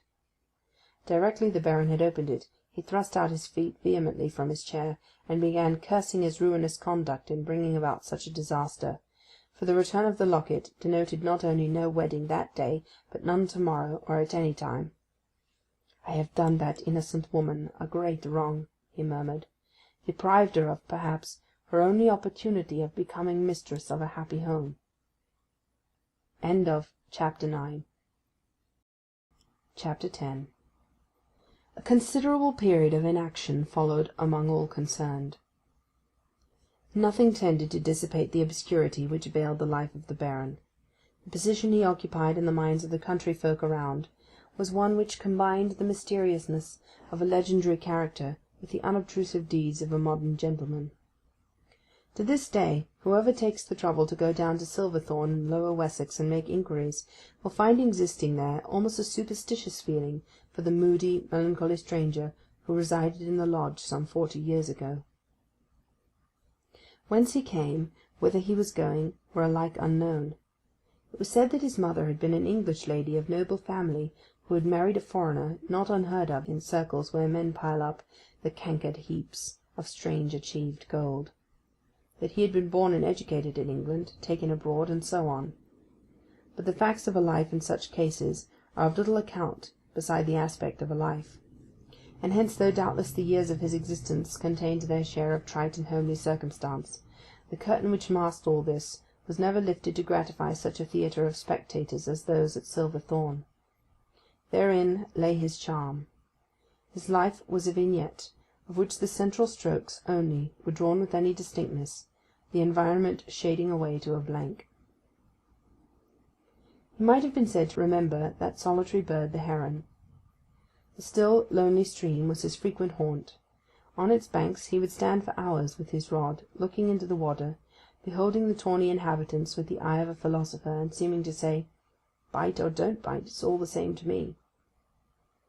He was often mistaken for a ghost by children, and for a pollard willow by men, when, on their way home in the dusk, they saw him motionless by some rushy bank, unobservant of the decline of day. Why did he come to fish near Silverthorn?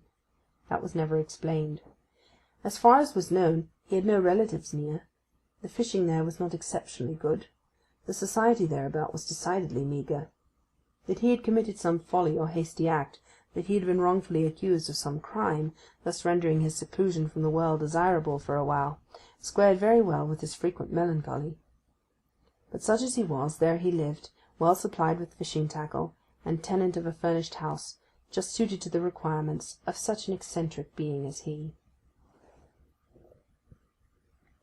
Marjorie's father, having privately ascertained that she was living with her grandmother, and getting into no harm, refrained from communicating with her, in the hope of seeing her contrite at his door. It had, of course, become known about Silverthorn that at the last moment Marjorie refused to wed Hayward by absenting herself from the house. Jim was pitied, yet not pitied much, for it is said that he ought not to have been so eager for a woman who had shown no anxiety for him.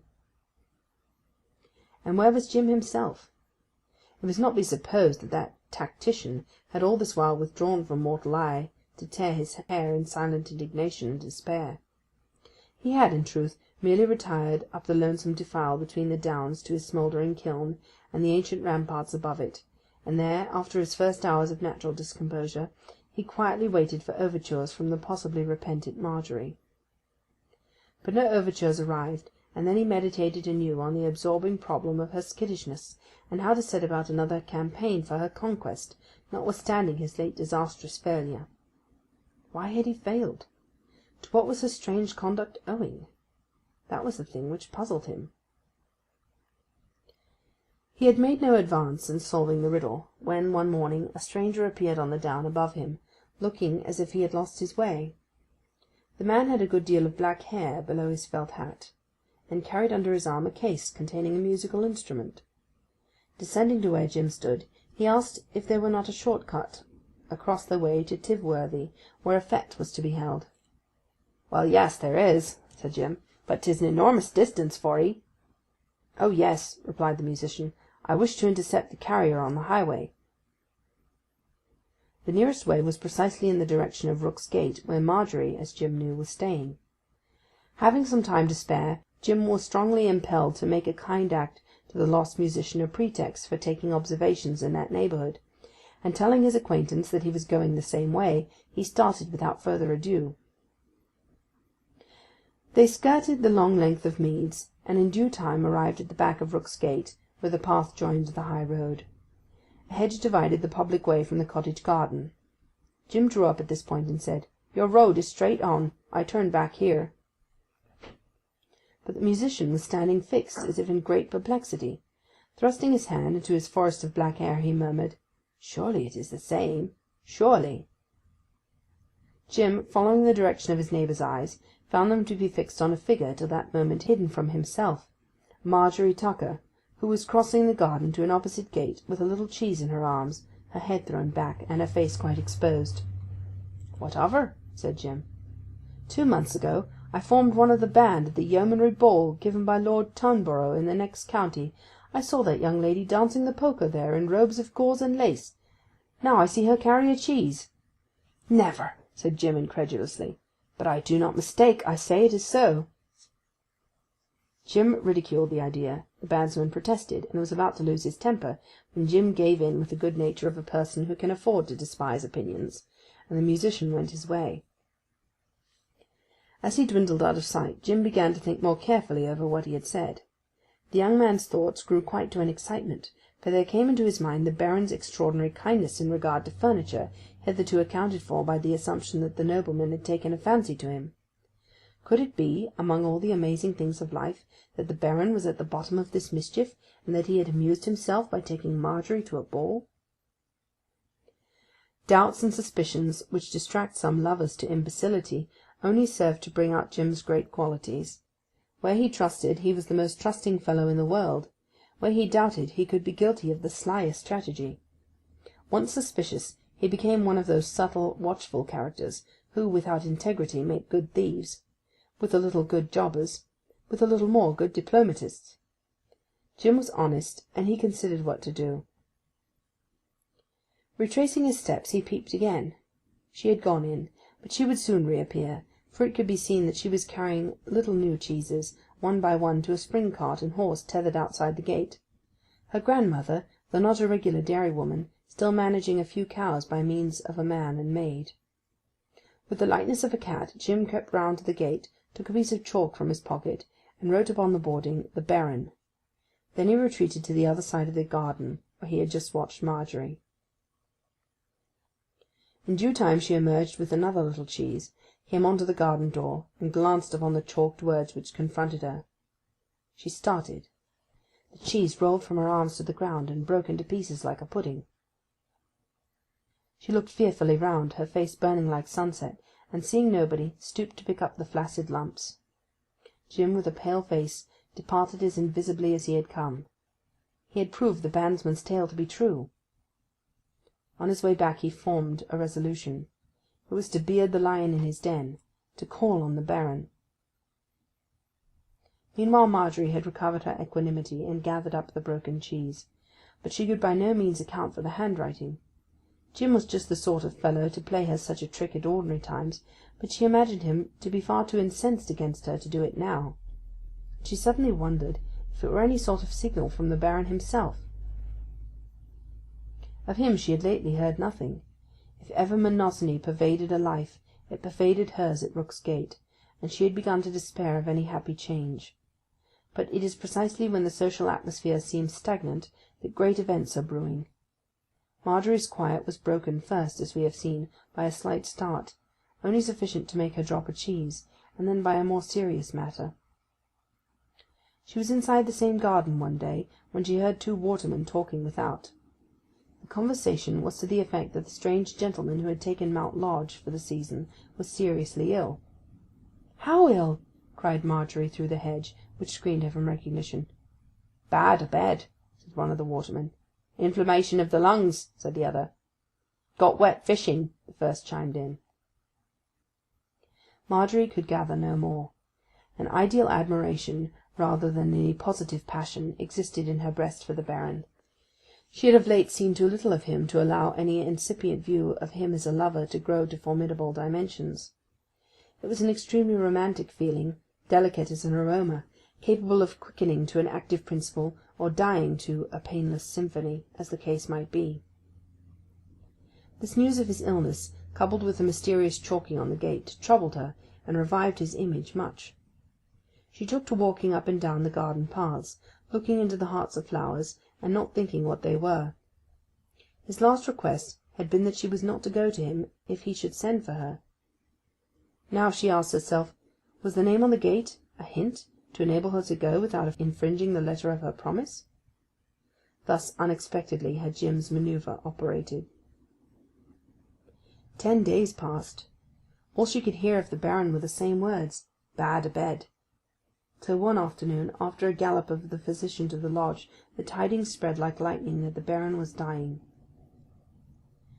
Marjorie distressed herself with the question whether she might be permitted to visit him and say her prayers at his bedside, but she feared to venture, and thus 48 hours slipped away, and the Baron still lived. Despite her shyness and awe of him, she had almost made up her mind to call when, just at dusk on that October evening, somebody came to the door and asked for her. She could see the messenger's head against the low new moon. He was a manservant. He said he had been all the way to her father's, and had been sent thence to her here. He simply brought a note, and delivering it into her hands, went away. "Dear Marjorie Tucker," ran the note, "they say I am not likely to live, so I want to see you. Be here at 8 o'clock this evening. Come quite alone to the side door, and tap 4 times softly. My trusty man will admit you. The occasion is an important one. Prepare yourself for a solemn ceremony, which I wish to have performed while it lies in my power. Von Xanten." End of Chapter 10. Chapter 11. Marjorie's face flushed up, and her neck and arms glowed in sympathy. The quickness of youthful imagination and the assumptiveness of woman's reason sent her straight as an arrow to this thought: "He wants to marry me." She had heard of similar strange proceedings, in which the orange flower and the sad cypress were intertwined. People sometimes wished on their deathbeds, from motives of esteem, to form a legal tie which they had not cared to establish as a domestic one during their active life. For a few minutes Marjorie could hardly be called excited. She was excitement itself. Between surprise and modesty she blushed and trembled by turns. She became grave, sat down in the solitary room, and looked into the fire. At 7 o'clock she rose resolved, and went quite tranquilly upstairs, where she speedily began to dress. In making this hasty toilet 9/10 of her care were given to her hands. The summer had left them slightly brown, and she held them up and looked at them with some misgiving, the fourth finger of her left hand more especially. Hot washings and cold washings, certain products from bee and flower known only to country girls, everything she could think of, were used upon those little sunburned hands, till she persuaded herself that they were really as white as could be wished by a husband with 100 titles. Her dressing completed, she left word with Eddie that she was going for a long walk, and set out in the direction of Mount Lodge. She no longer tripped like a girl, but walked like a woman. While crossing the park, she murmured Baroness von Xanten in a pronunciation of her own. The sound of that title caused her such agitation that she was obliged to pause with her hand upon her heart. The house was so closely neighboured by shrubberies on 3 of its sides that it was not until she had gone nearly round it that she found the little door. The resolution she had been an hour in forming failed her when she stood at the portal. While pausing for courage to tap, a carriage drove up in the front entrance a little way off, and peeping round the corner she saw alight a clergyman, and a gentleman in whom Marjorie fancied that she recognised a well-known solicitor from the neighbouring town. She had no longer any doubt of the nature of the ceremony proposed. "It is sudden, but I must obey him," she murmured, and tapped 4 times. The door was opened so quickly that the servant must have been standing immediately inside. She thought him the man who had driven them to the ball, the silent man who could be trusted. Without a word he conducted her up the back staircase, and through a door at the top into a wide corridor. She was asked to wait in a little dressing-room where there was a fire, and an old metal-framed looking-glass over the mantelpiece, in which she caught sight of herself. A red spot burnt in each of her cheeks, the rest of her face was pale, and her eyes were like diamonds of the first water. Before she had been seated many minutes, the man came back noiselessly, and she followed him to a door covered by a red and black curtain, which he lifted and ushered her into a large chamber. A screened light stood on the table before her, and on her left the hangings of a tall dark 4-post bedstead obstructed her view of the centre of the room. Everything here seemed of such a magnificent type to her eyes that she felt confused, diminished to half her height, half her strength, half her prettiness. The man who had conducted her retired at once, and someone came softly round the angle of the bed-curtains. He held out his hand kindly, rather patronizingly. It was the solicitor whom she knew by sight. This gentleman led her forward as if she had been a lamb rather than a woman, till the occupant of the bed was revealed. The Baron's eyes were closed, and her entry had been so noiseless that he did not open them. The pallor of his face nearly matched the white bed linen, and his dark hair and heavy black moustache were like dashes of ink on a clean page. Near him sat the parson and another gentleman, whom afterwards she learnt to be a London physician. And on the parson whispering a few words, the Baron opened his eyes. As soon as he saw her, he smiled faintly and held out his hand. Marjorie would have wept for him, if she had not been too overawed and palpitating to do anything. She quite forgot what she had come for, shook hands with him mechanically, and could hardly return an answer to his weak, "Dear Marjorie, you see how I am. How are you?" In preparing for marriage, she had not calculated on such a scene as this. Her affection for the Baron had too much of the vague in it to afford her trustfulness now. She wished she had not come. On a sign from the Baron, the lawyer brought her a chair, and the oppressive silence was broken by the Baron's words. "I am pulled down to death's door, Marjorie," he said, "and I suppose I shall soon pass through. My peace has been much disturbed in this illness, for just before it attacked me I received that present you returned, from which and in other ways I learnt that you had lost your chance of marriage. Now it was I who did the harm, and you can imagine how the news has affected me. It has worried me all the illness through, and I cannot dismiss my error from my mind. I want to right the wrong I have done you before I die. Marjorie, you have always obeyed me, and strange as the request may be, will you obey me now?" She whispered, "Yes." "Well then," said the Baron, "these 3 gentlemen are here for a special purpose. One helps the body, he's called a physician. Another helps the soul, he's the parson. The other helps the understanding, he's a lawyer. They are here partly on my account, and partly on yours." The speaker then made a sign to the lawyer, who went out of the door. He came back almost instantly, but not alone. Behind him, dressed up in his best clothes, with a flower in his buttonhole and a bridegroom's air, walked Jim. End of chapter 11. Chapter 12. Marjorie could hardly repress a scream. As for flushing and blushing, she had turned hot and pale so many times already during the evening that there was really now nothing of that sort left for her to do, and she remained in complexion much as before. Oh, the mockery of it! That secret dream, that sweet word Baroness, which had sustained her all the way along. Instead of a baron there stood Jim, white waistcoated, demure, every hair in place, and if she mistook not, even a deedy spark in his eye. Jim's surprising presence on the scene may be briefly accounted for. His resolve to seek an explanation with the baron at all risks had proved unexpectedly easy. The interview had at once been granted, and then, seeing the crisis at which matters stood, the baron had generously revealed to Jim the whole of his indebtedness to and knowledge of Marjorie. The truth of the baron's statement, the innocent nature as yet of the acquaintanceship, his sorrow for the rupture he had produced, was so evident that, far from having any further doubts of his patron, Jim frankly asked his advice on the next step to be pursued.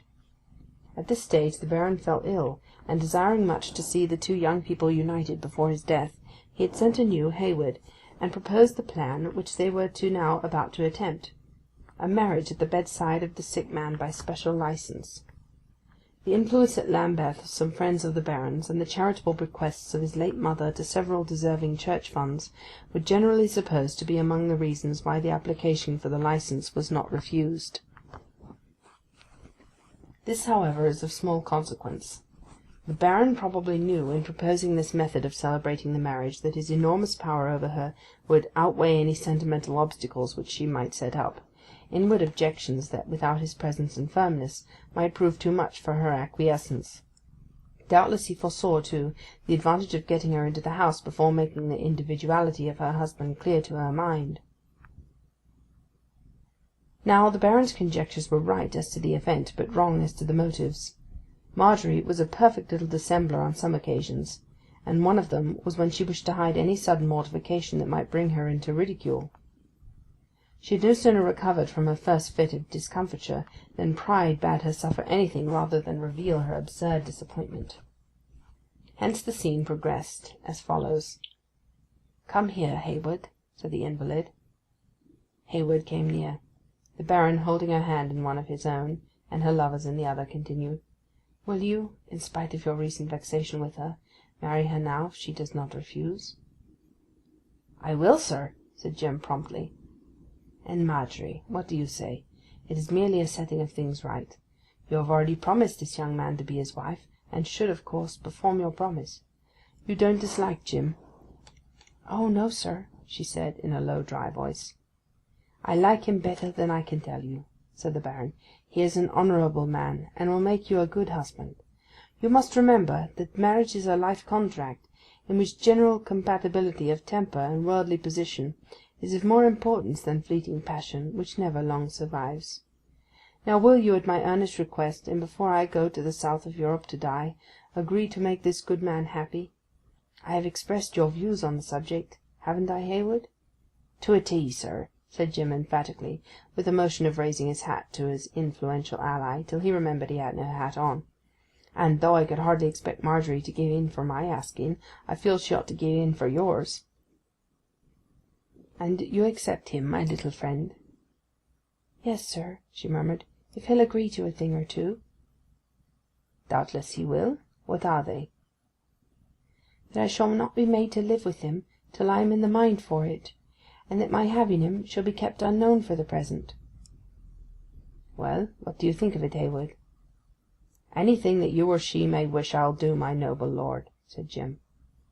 "Well, her request is not unreasonable, seeing that the proceedings are on my account a little hurried. So we'll proceed.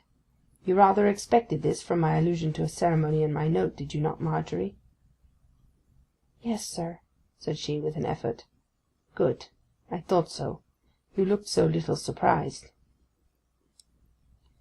We now leave the scene in the bedroom for a spot not many yards off.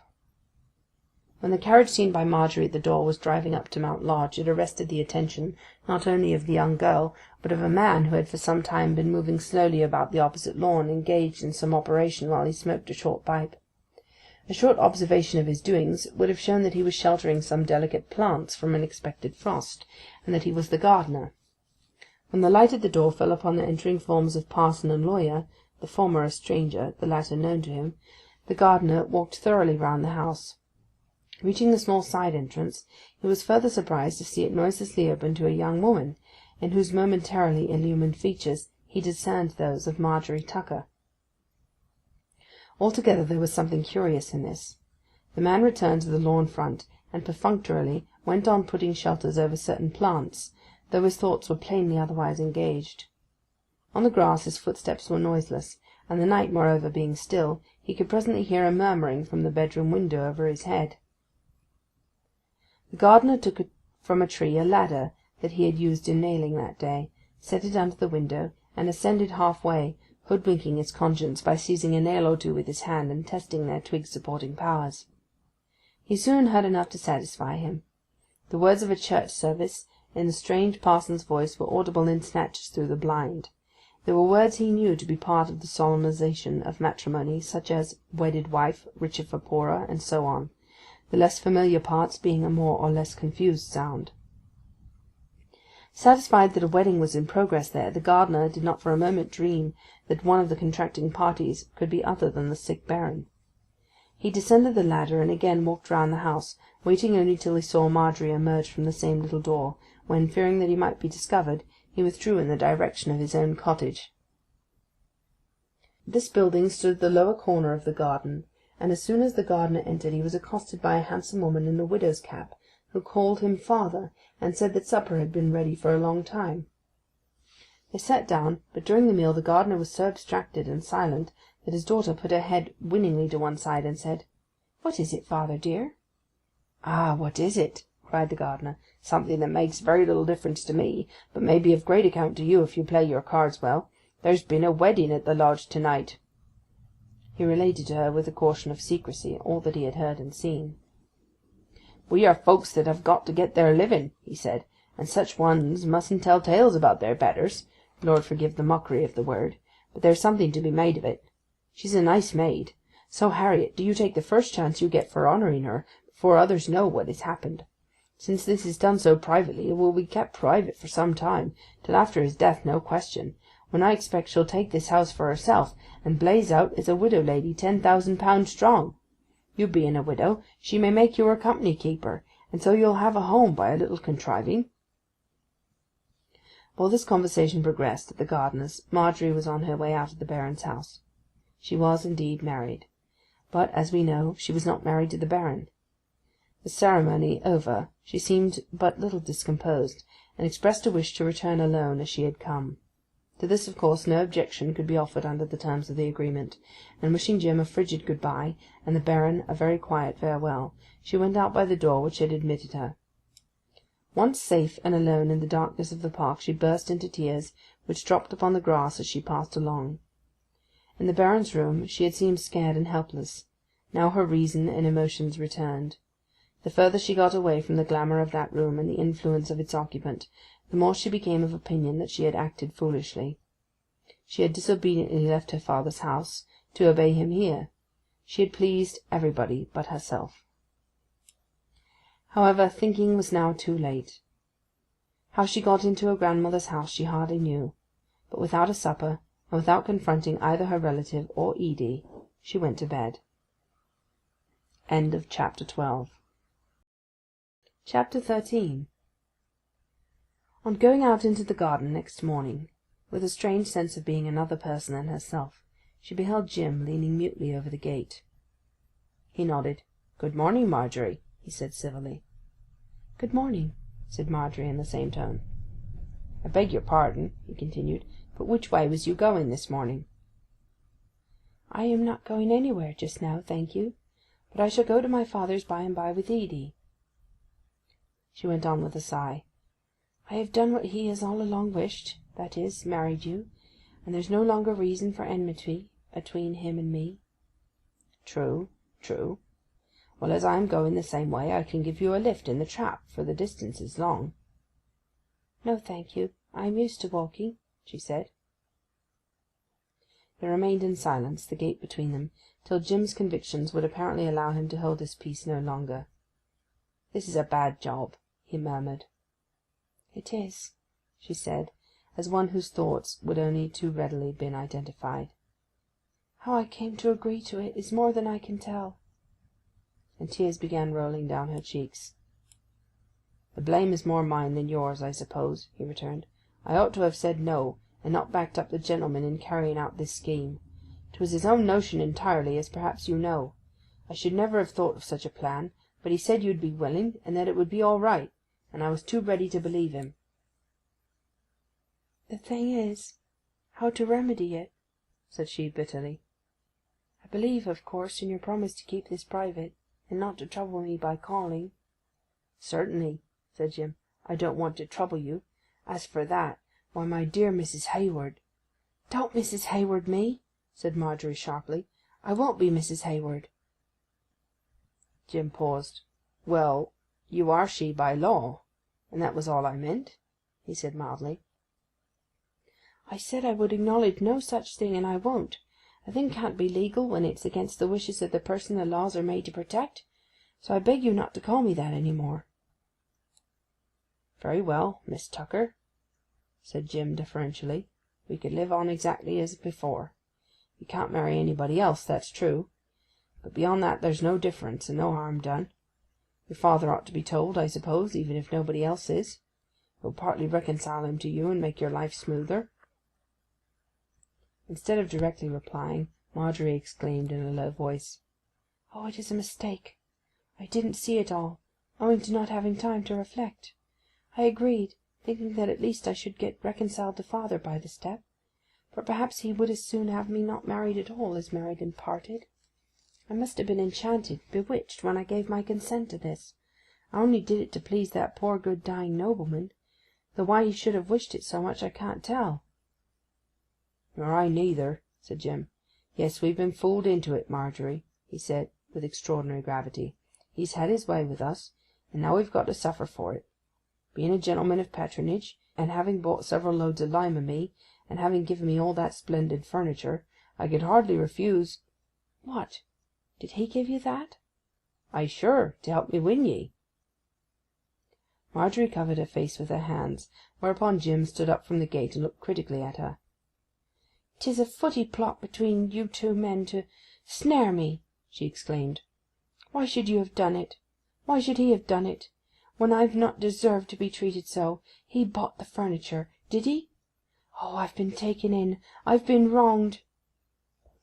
The grief and vexation of finding that long ago, when fondly believing the Baron to have lover-like feelings himself for her, he was still conspiring to favour Jim's suit, was more than she could endure.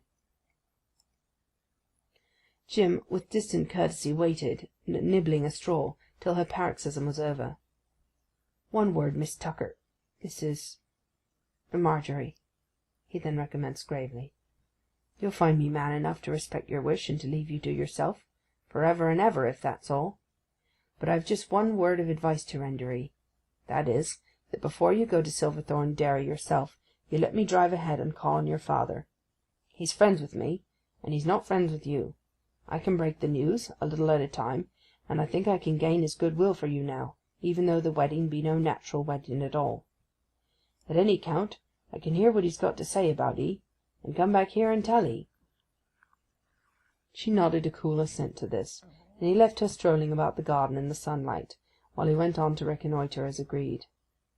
It must not be supposed that Jim's dutiful echoes of Marjorie's regret at a precipitate marriage were all gospel, and there is no doubt that his private intention, after telling the dairy farmer what had happened, was to ask his temporary assent to her caprice, till in the course of time she should be reasoned out of her whims and induced to settle down with Jim in a natural manner.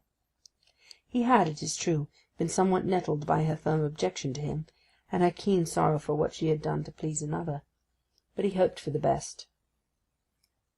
But, alas for the astute Jim's calculations! He drove on to the dairy, whose white walls now gleamed in the morning sun, made fast the horse to a ring in the wall, and entered the barton. Before knocking he perceived the dairyman walking across from a gate in the other direction, as if he had just come in. Jim went over to him. Since the unfortunate incident on the morning of the intended wedding, They had merely been on nodding terms from a sense of awkwardness in their relations. "What? Is that thee?" said Dairyman Tucker, in a voice which unmistakably startled Jim by its abrupt fierceness. "A pretty fellow thou be'st!" It was a bad beginning for the young man's life as a son-in-law, and augured ill for the delicate consultation he desired. "What's the matter?" said Jim. "Matter? I wish some folks would burn their lime without burning other folks' property along with it. You ought to be ashamed of yourself. You call yourself a man, Jim Hayward, and an honest lime burner, and a respectable market-keeping Christian, and yet at 6 o'clock this morning, instead of being where you ought to have been, at your work, there was neither vell nor mark of thee to be seen." "Faith, I don't know what you are raving at," said Jim. "Why, the sparks from thy couch heap blew over my hay-rick, and the rick's burnt to ashes, and all to come out of my well-squeezed pocket. I'll tell thee what it is, young man, there's no business in thee. I've known Silverthorn folk, quick and dead, for the last couple of score year, and I've never knew one so three cunning for harm as thee, my gentleman lime burner, and I reckon it one of the luckiest days of my life when I 'scaped having thee in my family. That maid of mine was right, I was wrong. She seed thee to be a draw-latching rogue, and 'twas her wisdom to go off that morning and get rid of thee. I commend her for it, and I'm going to fetch her home to-morrow." "You needn't take the trouble. She's coming home along to-night of her own accord. I have seen her this morning, and she told me so." "So much the better. I'll welcome her warm. Nation, I'd sooner see her married to the parish fool than thee.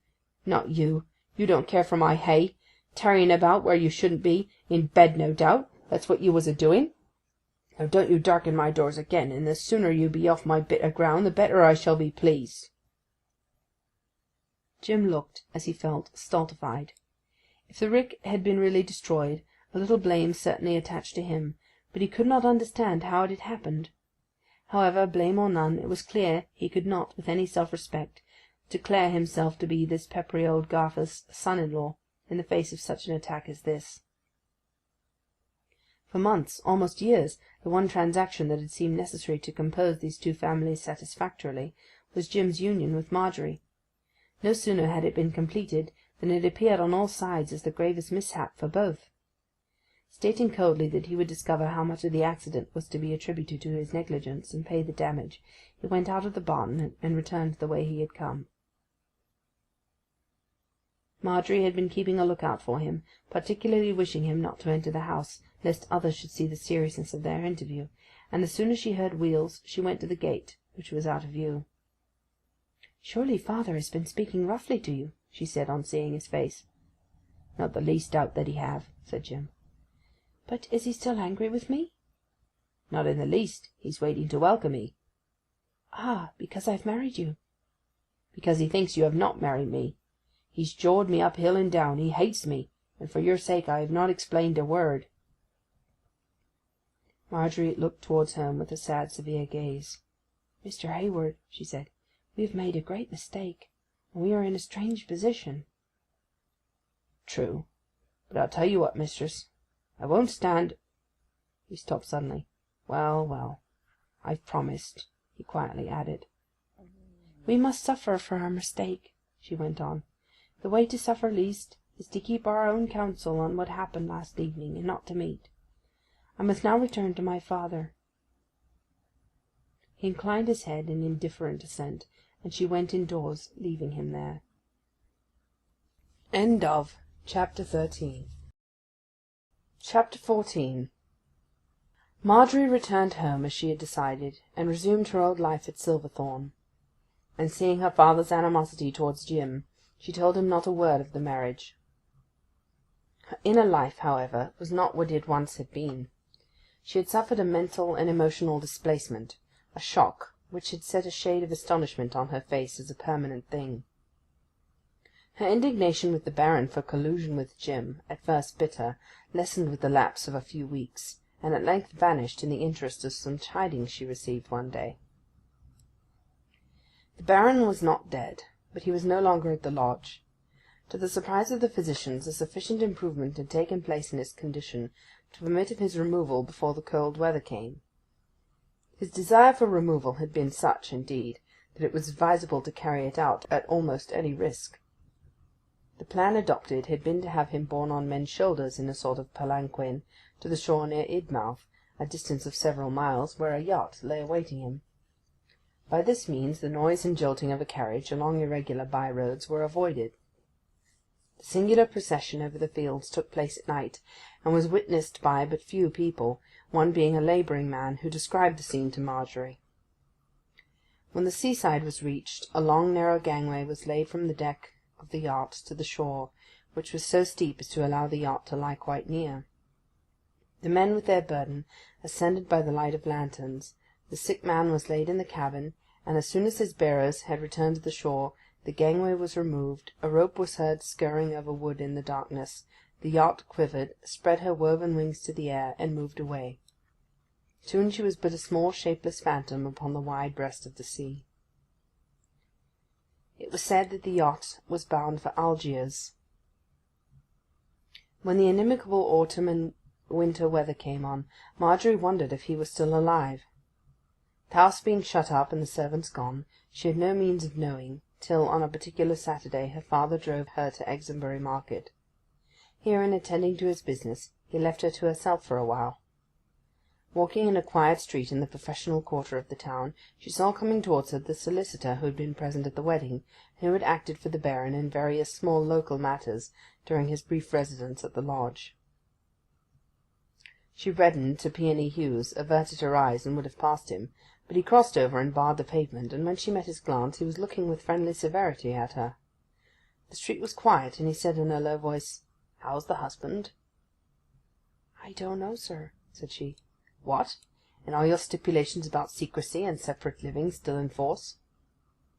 "They will always be," she replied decisively. "Mr. Hayward and I agreed on the point, and we have not the slightest wish to change the arrangement." "Then 'tis Miss Tucker to the world, Mrs. Hayward to me, and one or two others only?" Marjorie nodded. Then she nerved herself by an effort, and, though blushingly painful, asked, "May I put one question, sir? Is the Baron dead?" "He is dead to you and to all of us. Why should you ask?" "Because, if he's alive, I am sorry I married James Hayward. If he is dead, I do not much mind my marriage." "I repeat, he is dead to you," said the lawyer emphatically. "I'll tell you all I know. My professional services for him ended with his departure from this country, but I think I should have heard from him if he had been still alive. I have not heard at all, and this, taken in connection with the nature of his illness, leaves no doubt in my mind that he is dead." Marjorie sighed, and thanking the lawyer she left him with a tear for the Baron in her eye. After this incident she became more restful, and the time drew on for her periodical visit to her grandmother. A few days subsequent to her arrival, her aged relative asked her to go with a message to the gardener at Mount Lodge, who still lived on there, keeping the grounds in order for the landlord. Marjorie hated that direction now, but she went. The lodge, which she saw over the trees, was to her like a skull from which the warm and living flesh had vanished. It was twilight by the time she reached the cottage at the bottom of the lodge garden, and the room being illuminated within, she saw through the window a woman she had never seen before. She was dark and rather handsome, and when Marjorie knocked she opened the door. It was the gardener's widowed daughter, who had been advised to make friends with Marjorie. She now found her opportunity. Marjorie's errand was soon completed, the young widow, to her surprise, treating her with preternatural respect, and afterwards offering to accompany her home. Marjorie was not sorry to have a companion in the gloom, and they walked on together. The widow, Mrs. Peach, was demonstrative and confidential, and told Marjorie all about herself. She had come quite recently to live with her father, during the Baron's illness, in fact, and her husband had been captain of a ketch. "I saw you one morning, ma'am," she said, "but you didn't see me. It was when you were crossing the hill in sight of the lodge. You looked at it and sighed. 'Tis the lot of widows to sigh, ma'am, is it not?" "Widows? Yes, I suppose. But what do you mean?" Mrs. Peach lowered her voice. "I can't say more, ma'am, with proper respect, but there seems to be no question of the poor Baron's death, and though these foreign princes can take, as my poor husband used to tell me, what they call left-handed wives, and leave them behind when they go abroad, widowhood is widowhood, left-handed or right. And really, to be the left-handed wife of a foreign baron is nobler than to be married all round to a common man. You'll excuse my freedom, ma'am, but being a widow myself, I have pitied you from my heart.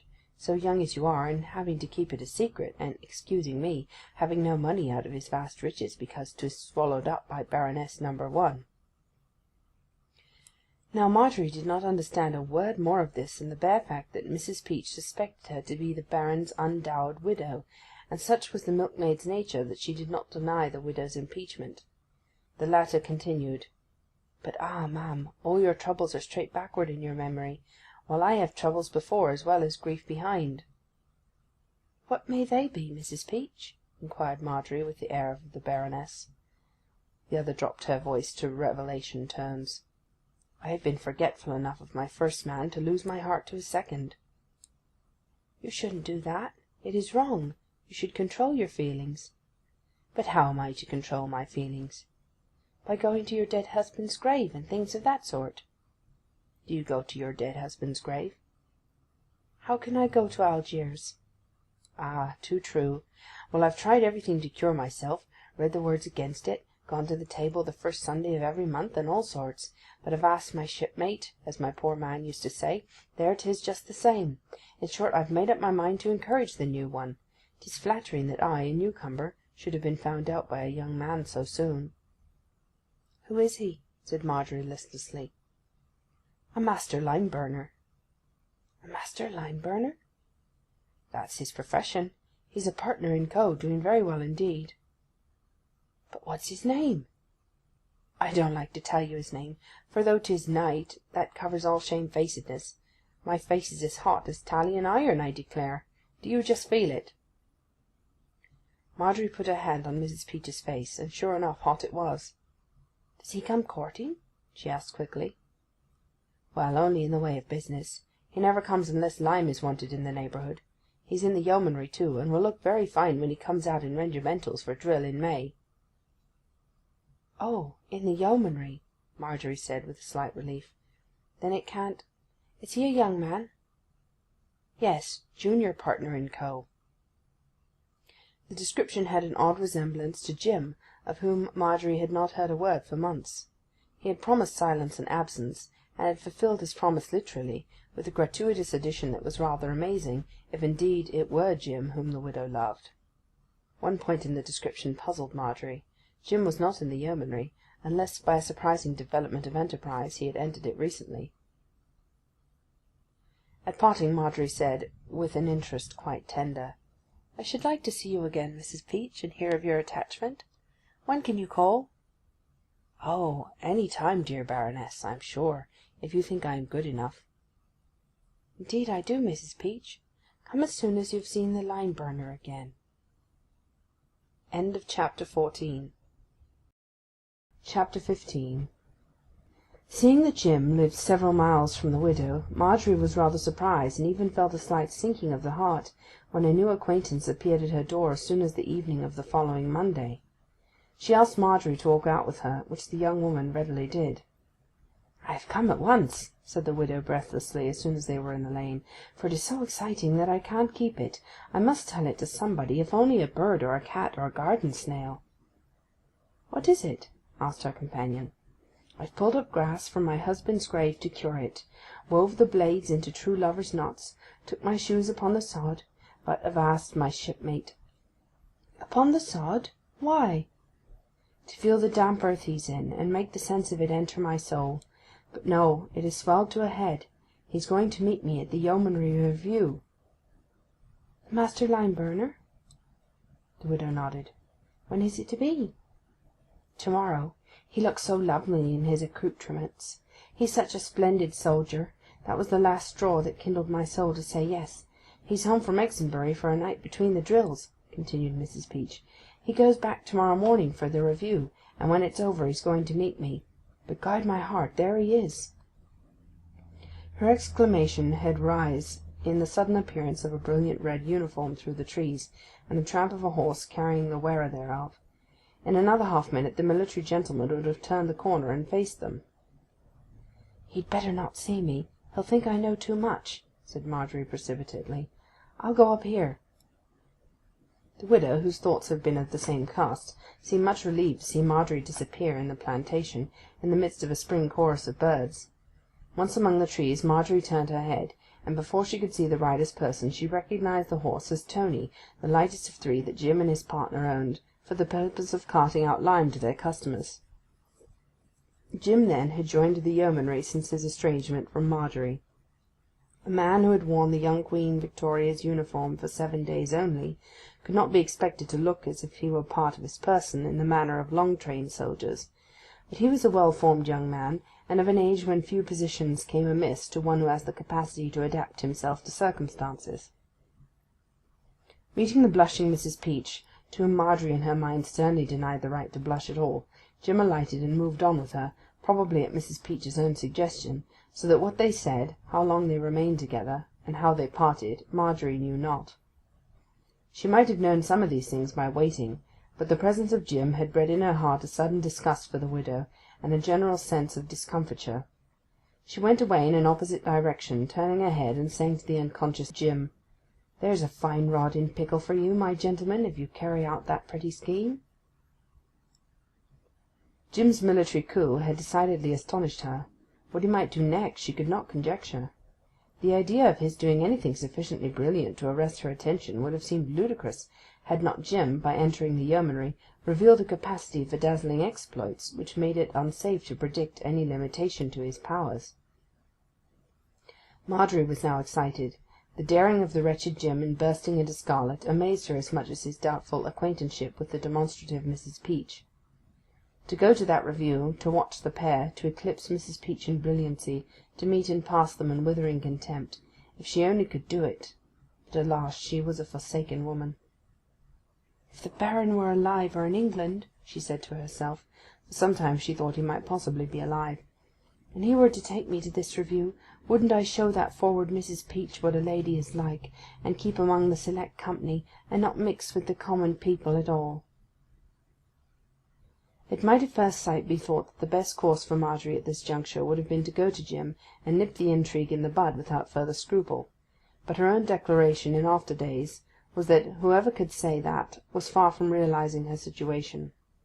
It was hard to break such ice as divided their two lives now, and to attempt it at that moment was a too humiliating proclamation of defeat. The only plan she could think of, perhaps not a wise one in the circumstances, was to go to the review herself, and be the gayest there. A method of doing this with some propriety soon occurred to her. She dared not ask her father, who scorned to waste time in sight-seeing, and whose animosity towards Jim knew no abatement, but she might call on her old acquaintance, Mr. Vine, Jim's partner, who would probably be going with the rest of the holiday folk, and ask if she might accompany him in his spring trap. She had no sooner perceived the feasibility of this, through her being at her grandmother's, than she decided to meet with the old man early the next morning. In the meantime Jim and Mrs. Peach had walked slowly along the road together, Jim leading the horse, and Mrs. Peach informing him that her father, the gardener, was at Jim's village further on, and that she had come to meet him. Jim, for reasons of his own, was going to sleep at his partner's that night, and thus their route was the same. The shades of eve closed in upon them as they walked, and by the time they reached the lime kiln, which it was necessary to pass to get to the village, it was quite dark. Jim stopped at the kiln to see if matters had progressed slightly in his 7 days' absence, and Mrs. Peach, who stuck to him like a teasel, stopped also, saying she would wait for her father there. She held the horse while he ascended to the top of the kiln. Then rejoining her, and not quite knowing what to do, he stood beside her looking at the flames, which to-night burnt up brightly, shining a long way into the dark air, even up to the ramparts of the earthwork above them, and overhead into the bosoms of the clouds. It was during this proceeding that a carriage, drawn by a pair of dark horses, came along the turnpike road. The light of the kiln caused the horses to swerve a little, and the occupant of the carriage looked out. He saw a bluish, lightning-like flames from the limestone, rising from the top of the furnace, and hard by the figures of Jim Hayward, the widow, and the horse, standing out with spectral distinctness against the mass of night beyond. The scene wore the aspect of some unholy assignation in pandemonium, and it was all the more impressive from the fact that both Jim and the woman were quite unconscious of the striking spectacle they presented. The gentleman in the carriage watched them till he was borne out of sight. Having seen to the kiln, Jim and the widow walked on again, and soon Mrs. Peach's father met them, and relieved Jim of the lady. When they had parted, Jim, with an expiration not unlike a breath of relief, went on to Miss Devine's, and having put a horse into the stable, entered the house. His partner was seated at the table, solacing himself after the labours of the day by luxurious alternations between a long clay pipe and a mug of perry. "Well," said Jim eagerly, "what's the news? How did she take it?" Sit down," said Vine. "'Tis working well. Not but that I deserve something of thee for the trouble I've had in watching her. The soldiering was a fine move, but the woman is a better. Who invented it?" "I myself," said Jim modestly. "Well, jealousy is making her rise like a thunderstorm, and in a day or two you'll have her for the asking, my sonny. What's the next step?" "The widow is getting rather a weight upon a feller, worse luck," said Jim. "But I must keep it up until to-morrow at any rate. I have promised to see her at the review, and now the great thing is that Marjorie should see we a-smiling together, I in my full-dress uniform and clinking arms of war. 'Twill be a good strong sting, and will end the business, I hope. Couldn't you manage to put the hoss in and drive her there? She'd go if you were to ask her." "With all my heart," said Mr. Vine, moistening the end of a new pipe in his perry. "I can call at her gammers for her. 'Twill be all in my way." Chapter 16. Marjorie duly followed up her intention of arraying herself the next morning in her loveliest guise, and keeping watch for Mr. Vine's appearance upon the high road, feeling certain that his would form one in the procession of carts and carriages which set in towards Exonbury that day. Jim had gone by at a very early hour, and she did not see him pass. Her anticipation was verified by the advent of Mr. Vine about 11 o'clock, dressed to his highest effort. But Marjorie was surprised to find that, instead of her having to stop him, he pulled in towards the gate of his own accord. The invitation planned between Jim and the old man on the previous night was now promptly given, and, as may be supposed, as promptly accepted. Such a strange coincidence she had never before known. She was quite ready, and they drove onward at once. The review was held on some high ground a little way out of the city, and her conductor suggested that they should put up the horse at the inn and walk to the field, a plan which pleased her well, for it was more easy to take preliminary observations on foot, without being seen herself, than when sitting elevated in a vehicle. They were just in time to secure a good place near the front, and in a few minutes after their arrival the reviewing officer came on the ground. Marjorie's eye had rapidly run over the troop in which Jim was enrolled, and she discerned him in one of the ranks, looking remarkably new and bright, both as to uniform and countenance. Indeed, if she had not worked herself into such a desperate state of mind, she would have felt proud of him then and there. His shapely upright figure was quite noteworthy in the row of rotund yeomen on his right and left, while his charger, Tony, expressed by his bearing, even more than Jim, that he knew nothing about lime-carts whatever, and everything about trumpets and glory. How Jim could have scrubbed Tony to such shining blackness she could not tell, for the horse in his natural state was ingrained with lime dust that burnt the colour out of his coat as it did out of Jim's hair. Now he pranced martially, and was a war-horse every inch of him. Having discovered Jim, her next search was for Mrs. Peach, and by dint of some oblique glancing Marjorie indignantly discovered the widow in the most forward place of all, her head and bright face conspicuously advanced, and what was more shocking, she had abandoned her mourning for a violet-drawn bonnet and a gay spencer, together with a parasol luxuriously fringed in a way Marjorie had never seen before. "Where did she get the money?" said Marjorie under her breath. "And to forget that poor sailor so soon!" These general reflections were precipitately postponed by her discovering that Jim and the widow were perfectly alive to each other's whereabouts, and in the interchange of telegraphic signs of affection, which on the latter's part took the form of a playful fluttering of her handkerchief or waving of her parasol. Richard Vine had placed Marjorie in front of him to protect her from the crowd, as he said, he himself surveying the scene over her bonnet. Marjorie would have been even more surprised than she was if she had known that Jim was not only aware of Mrs. Peach's presence, but also of her own, the treacherous Mr. Vine having drawn out his flame-coloured handkerchief and waved it to Jim over the young woman's head as soon as they had taken up their position. "My partner makes a tidy soldier, eh, Miss Tucker?" said the senior lime-burner. "It's my belief as a Christian that he's got a party here that he's making signs to, that handsome figure of fun straight override him." "Perhaps so," she said. "And it's growing warm between 'em, if I don't mistake," continued the merciless Vine.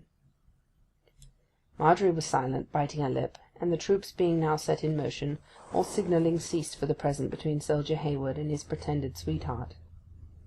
"Have you a piece of paper I could make a memorandum on, Mr. Vine?" asked Marjorie. Vine took out his pocket-book and tore a leaf from it, which he handed her with a pencil. "Don't move from here. I'll return in a minute," she continued, with the innocence of a woman who means mischief.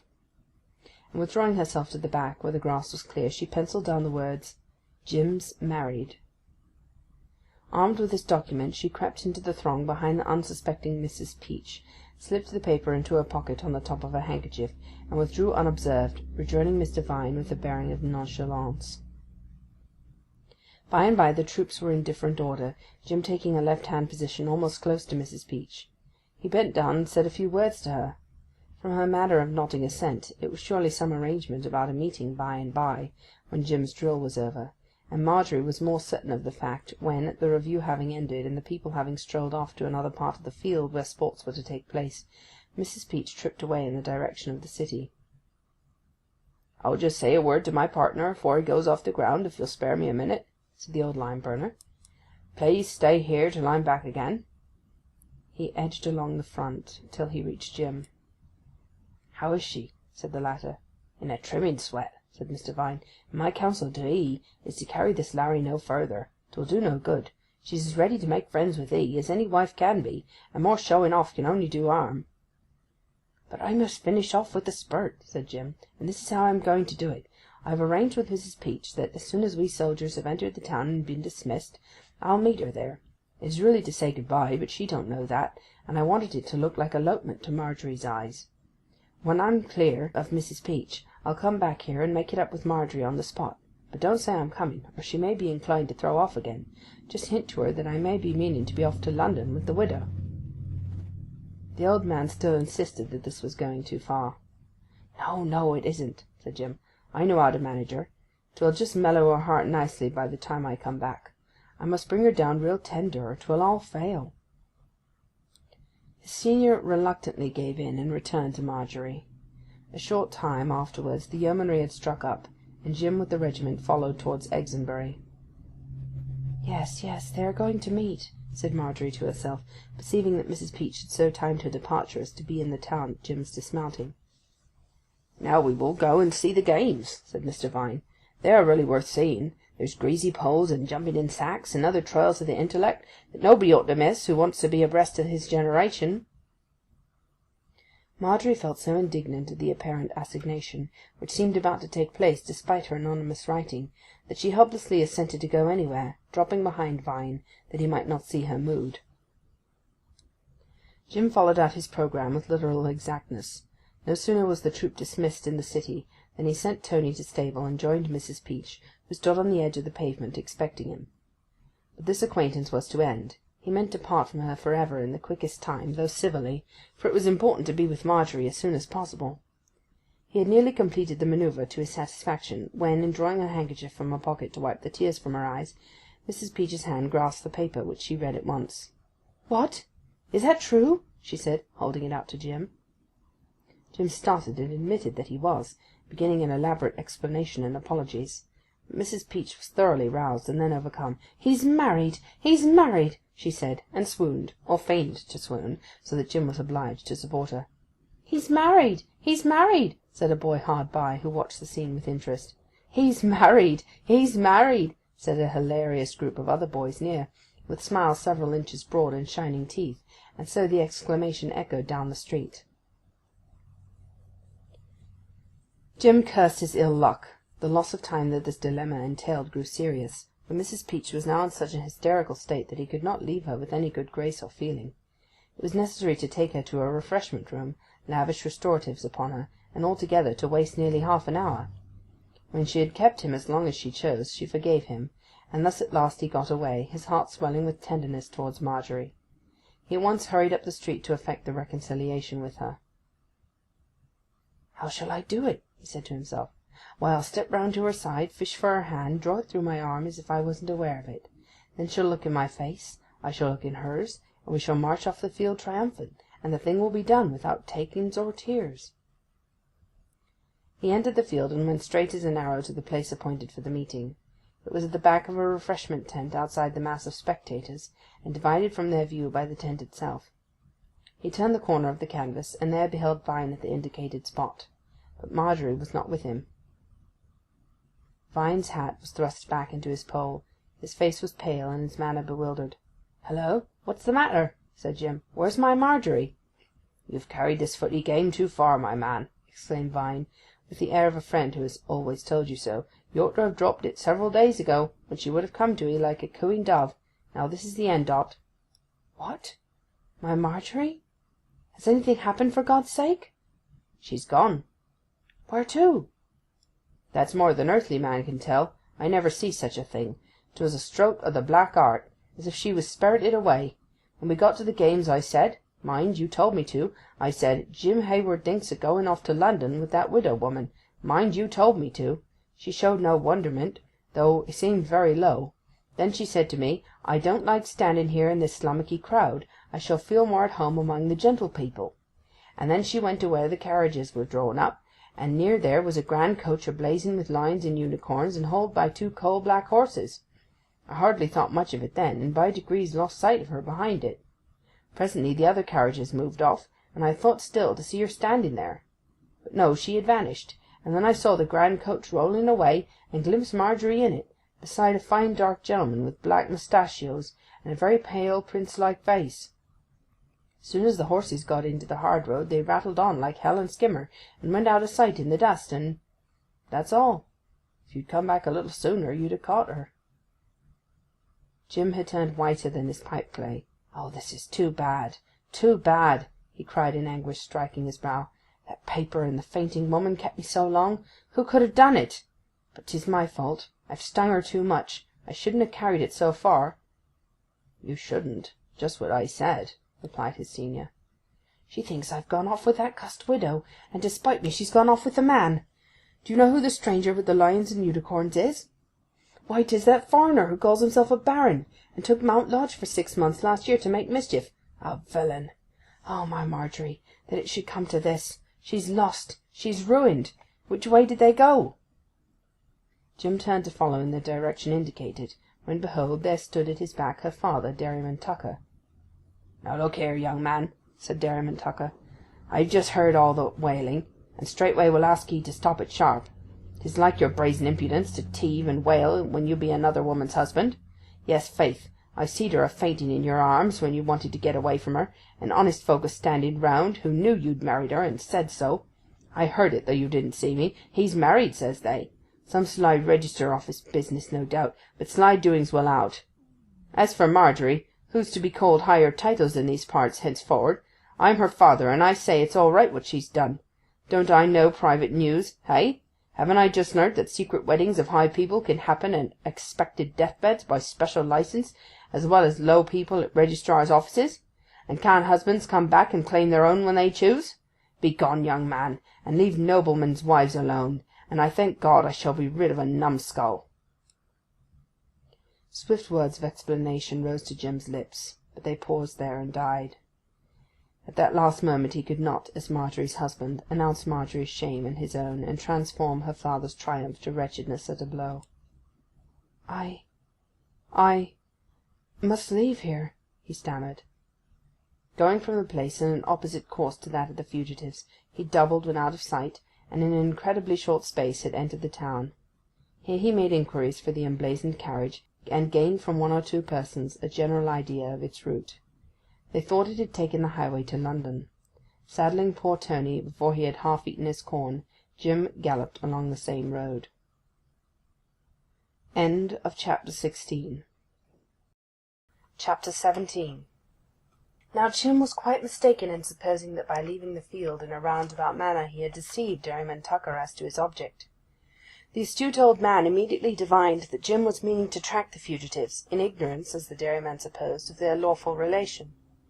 He was soon assured of the fact, for creeping to a remote angle of the field he saw Jim hastening into the town. Vowing vengeance on the young lime-burner for his mischievous interference between a nobleman and his secretly wedded wife, the dairy farmer determined to baulk him. Tucker had ridden on to the review ground, so that there was no necessity for him, as there had been for poor Jim, to re-enter the town before starting. The dairyman hastily untied his mare from the row of other horses, mounted, and descended to a bridle path which would take him obliquely into the London road a mile or so ahead. The old man's route being along one side of an equilateral triangle, while Jim's was along two sides of the same, the former was at the point of intersection long before Hayward. Arrived here, the dairyman pulled up and looked around. It was a spot at which the highway forked. The left arm, the more important, led on through Sherton Abbas and Melchester to London, the right to Idmouth and the coast. Nothing was visible on the white track to London, but on the other there appeared the back of a carriage, which rapidly ascended a distant hill and vanished under the trees. It was the Baron's, who, according to the sworn information of the gardener at Mount Lodge, had made Marjorie his wife. The carriage having vanished, the dairyman gazed in the opposite direction towards Exonbury. Here he beheld Jim in his regimentals laboriously approaching on Tony's back. Soon he reached the forking road and saw the dairyman by the wayside. But Jim did not halt. Then the dairyman practised the greatest duplicity of his life. "Right along the London road, if you want to catch 'em," he said. "Thank ye, dairyman, thank ye," cried Jim, his pale face lighting up with gratitude, for he believed that Tucker had learnt his mistake from Vine, and come to his assistance. Without drawing rein, he diminished along the road not taken by the flying pair. The dairyman rubbed his hands with delight, and returned to the city as the cathedral clock struck 5.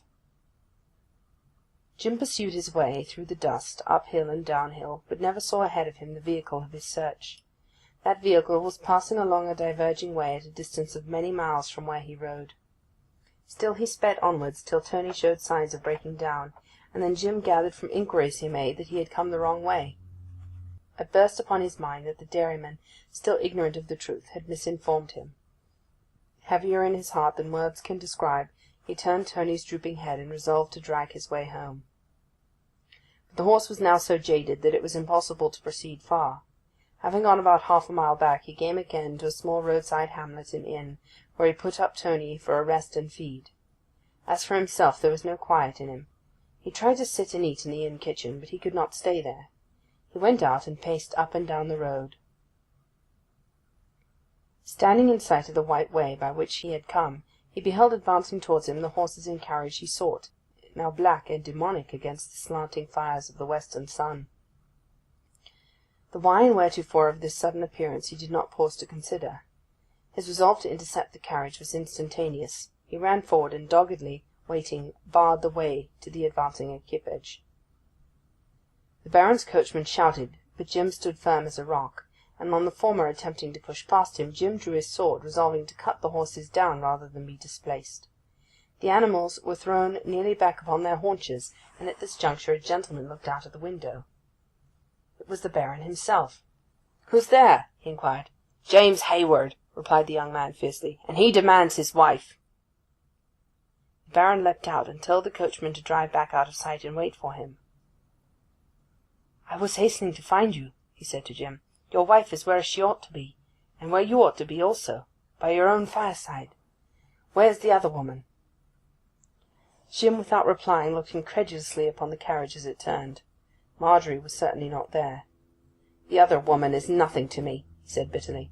"I used her to warm up Marjorie. I have now done with her. The question I ask, my lord, is, what business had you with Marjorie to-day?" "My business was to help her to regain the husband she had seemingly lost. I saw her. She told me you had eloped by the London road with another. I, who have, mostly, had her happiness at heart, told her I would help her to follow you if she wished. She gladly agreed. We drove after, but could hear no tidings of you in front of us. Then I took her to your house, and there she awaits you. I promised to send you to her if human effort could do it, and was tracking you for that purpose." "Then you've been a-pursuing after me?" "You and the widow." "And I've been pursuing after you and Marjorie? My noble lord, your actions seem to show that I ought to believe you in this, and when you say you've her happiness at heart, I don't forget that you formerly proved it to be so. Well, heaven forbid that I should think wrongfully of you if you don't deserve it. A mystery to me you have always been, my noble lord, and in this business more than in any." I am glad to hear you say no worse. In 1 hour you'll have proof of my conduct, good and bad. Can I do anything more? Say the word, and I'll try. Jim reflected. Baron, he said, I'm a plain man, and wish only to lead a quiet life with my wife as a man should. You have great power over her, power to any extent, for good or otherwise. If you command her anything on earth, righteous or questionable, that she'll do. So that, since you ask me if you can do more for me, I'll answer this. You can promise never to see her again. I mean no harm, my lord, but your presence can do no good. You will trouble us. If I return to her, will you forever stay away? Heywood, said the Baron, I swear to you that I will disturb you and your wife by my presence no more. And he took Jim's hand and pressed it within his own upon the hilt of Jim's sword. In relating this incident to the present narrator, Jim used to declare that, to his fancy, the ruddy light of the setting sun burned with more than earthly fire on the Baron's face as the words were spoken, and that the ruby flash of his eye in the same light was what he never witnessed before nor since in the eye of mortal man. After this there was nothing more to do or say in that place. Jim accompanied his never-to-be-forgotten acquaintance to the carriage, closed the door after him, waved his hat to him, and from that hour he and the Baron met not again on earth. A few words will suffice to explain the fortunes of Marjorie while the foregoing events were in action elsewhere. On leaving her companion, Vine, she had gone distractedly among the carriages, the rather to escape his observation than of any set purpose. Standing here, she thought she heard her name pronounced, and turning saw her foreign friend, whom she had supposed to be, if not dead, 1,000 miles off. He beckoned, and she went close. "You're ill, you're wretched," he said, looking keenly in her face. "Where's your husband?" She told him a sad suspicion that Jim had run away from her. The Baron reflected, and inquired a few other particulars of her late life. Then he said, "You and I must find him. Come with me." At this word of command from the Baron, she had entered the carriage as docilely as a child, and there she sat beside him till he chose to speak, which was not till they were some way out of town at the forking ways, and the Baron had discovered that Jim was certainly not, as they had supposed, making off from Marjorie along that particular branch of the fork that led to London. "To pursue him in this way is useless, I perceive," he said, "and the proper course now is that I should take you to his house. That done, I will return and bring him to you, if mortal persuasion can do it." "I don't want to go to his house without him, sir," said she tremblingly. "Didn't want to?" he answered. "Let me remind you, Marjorie Hayward, that your place is in your husband's house. Till you are there you have no right to criticize his conduct, however wild it may be. Why have you not been there before?" "I don't know, sir," she murmured, her tears falling silently upon her hand. "Didn't you think you ought to be there?" She did not answer. "Of course you ought." Still she did not speak. The Baron sank into silence, and allowed his eye to rest on her. What thoughts were all at once engaging his mind after those moments of reproof? Marjorie had given herself into his hands without a remonstrance. Her husband had apparently deserted her. She was absolutely in his power, and they were on the high road. That his first impulse in inviting her to accompany him had been the legitimate one denoted by his words cannot reasonably be doubted. That his second was otherwise soon became revealed, though not at first to her, for she was too bewildered to notice where they were going. Instead of turning and taking the road to Jim's, the Baron, as if influenced suddenly by her reluctance to return thither if Jim was playing truant, signalled to the coachman to take the branch road to the right, as her father had discerned. They soon approached the coast near Idmouth. The carriage stopped. Marjorie awoke from her reverie. "Where are we?" she said, looking out of the window with a start.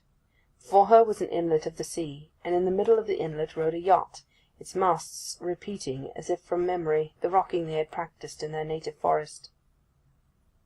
"At the little seaside nook where my yacht lies at anchor," he said tentatively. "Now, Marjorie, in 5 minutes we can be aboard, and in half an hour we can be sailing away all the world over. Will you come?" "I cannot decide," she said in low tones. "Why not?" "Because—" Then on a sudden Marjorie seemed to see all contingencies. She became white as a fleece, and a bewildered look came into her eyes. With clasped hand she leant on the Baron. Baron von Xanten observed her distracted look, averted his face, and coming to a decision opened the carriage door, quickly mounted outside, and in a second or two the carriage left the shore behind and ascended the road by which it had come. In about an hour they reached Jim Hayward's home. The Baron alighted and spoke to her through the window. "Marjorie, can you forgive a lover's bad impulse, which I swear was unpremeditated?" he asked. "If you can, shake my hand." She did not do it, but eventually allowed him to help her out of the carriage. He seemed to feel the awkwardness keenly, and seeing it, she said, "Of course I forgive you, sir, for I felt for a moment as you did. Will you send my husband to me?" "I will, if any man can," said he. "Such penance is milder than I deserve. God bless you and give you happiness. I shall never see you again." He turned, entered the carriage, and was gone, and having found out Jim's course, came up with him upon the road as described. In due time the latter reached his lodging at his partner's. The woman who took care of the house in Vine's absence at once told Jim that a lady who had come in a carriage was waiting for him in his sitting-room. Jim proceeded thither with agitation, and beheld, shrinkingly ensconced in the large slippery chair, and surrounded by the brilliant articles that had so long awaited her, his long-estranged wife. Marjorie's eyes were round and fear-stricken. She had essayed to speak, but Jim, strangely enough, found the readier tongue then. "Why did I do it, you would ask?" he said. "I cannot tell. Do you forgive my deception? Oh, Marjorie, you are my Marjorie still. But how could you trust yourself in the Baron's hands this afternoon without knowing him better?" "He said I was to come, and I went," she said, as well as she could for tearfulness. "You obeyed him blindly." "I did, but perhaps I was not justified in doing it." "I don't know," said Jim musingly. "I think he's a good man." Marjorie did not explain, and then a sunnier mood succeeded her tremblings and tears, till old Mr. Vine came into the house below, and Jim went down to declare that all was well, and sent off his partner to break the news to Marjorie's father, who as yet remained unenlightened. The dairyman bore the intelligence of his daughter's untitled state as best he could, and punished her by not coming near her for several weeks, though at last he grumbled his forgiveness and made up matters with Jim. The handsome Mrs. Peach vanished to Plymouth and found another sailor, not without a reasonable complaint against Jim and Marjorie, both that she had been unfairly used. As for the mysterious gentleman who had exercised such an influence over their lives, he kept his word, and was a stranger to Lower Wessex thenceforward. Baron or no baron, Englishman or foreigner, he had shown a genuine interest in Jim, and real sorrow for a certain reckless phase of his acquaintance with Marjorie. That he had a more tender feeling toward the young girl than he wished her or anyone else to perceive there could be no doubt.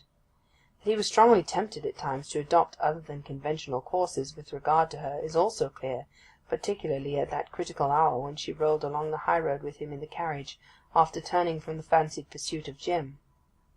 But at other times he schooled impassioned sentiments into fair conduct, which even erred on the side of harshness. In after years there was a report that another attempt on his life with a pistol, during one of those fits of moodiness to which he seemed constitutionally liable, had been effectual. But nobody in Silverthorn was in a position to ascertain the truth. There he is still regarded as one who had something about him magical and unearthly. In his mystery let him remain.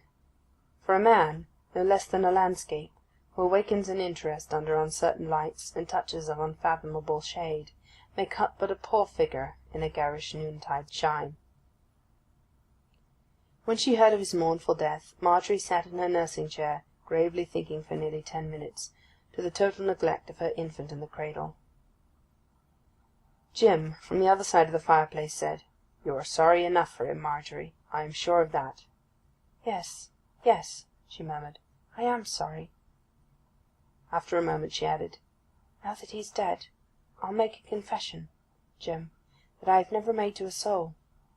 If he had pressed me, which he did not, to go with him when I was in the carriage that night beside his yacht, I would have gone, and I was disappointed that he did not press me." "Suppose he were to suddenly appear now, and say in a voice of command, 'Marjorie, come with me.'" "I believe I should have no power to disobey," she returned with a mischievous look. "He was like a magician to me. I think he was one. He could move me as a lodestone moves a speck of steel. Yet no," she added, hearing the infant cry, "he would not move me now.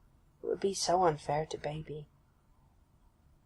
"Well," said Jim, with no great concern, for la jalousie rétrospective, as George Sand calls it, had nearly died out of him, "however he might move 'ee, my love, he'll never come. He swore it to me. He was a man of his word." Midsummer, 1883. End of Chapter 17. End of The Romantic Adventures of a Milkmaid.